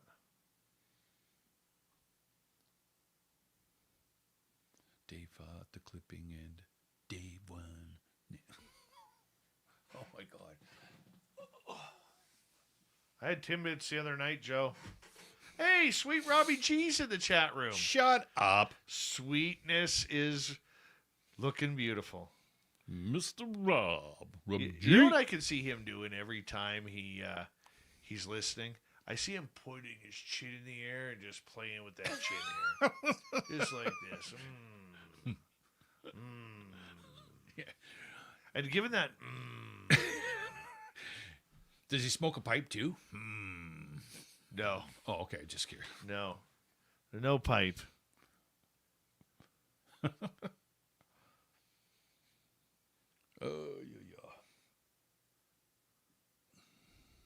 Yeah. We rolled 28,000. A couple days ago. Yes, sir. It's very nice.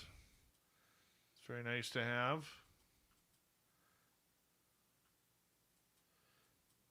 So that's always fun.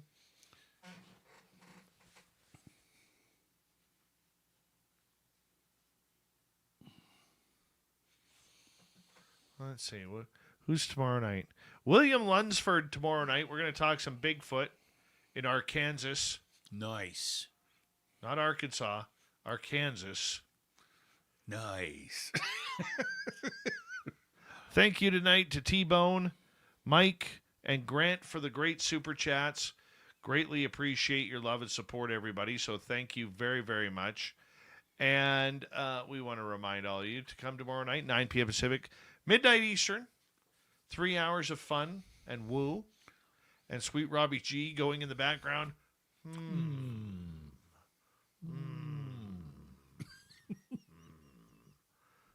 Yeah. It suits him. Yeah. Totally suits him. You know he's doing it. Yeah. See you tomorrow night, everybody. Don't forget to hit subscribe, ring that bell, and do us a favor. Share it with a friend. Yeah. We'd appreciate that. We'll talk to you soon.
healthy, my friend. You too. If you need bail money, give me a call. Always, Dad.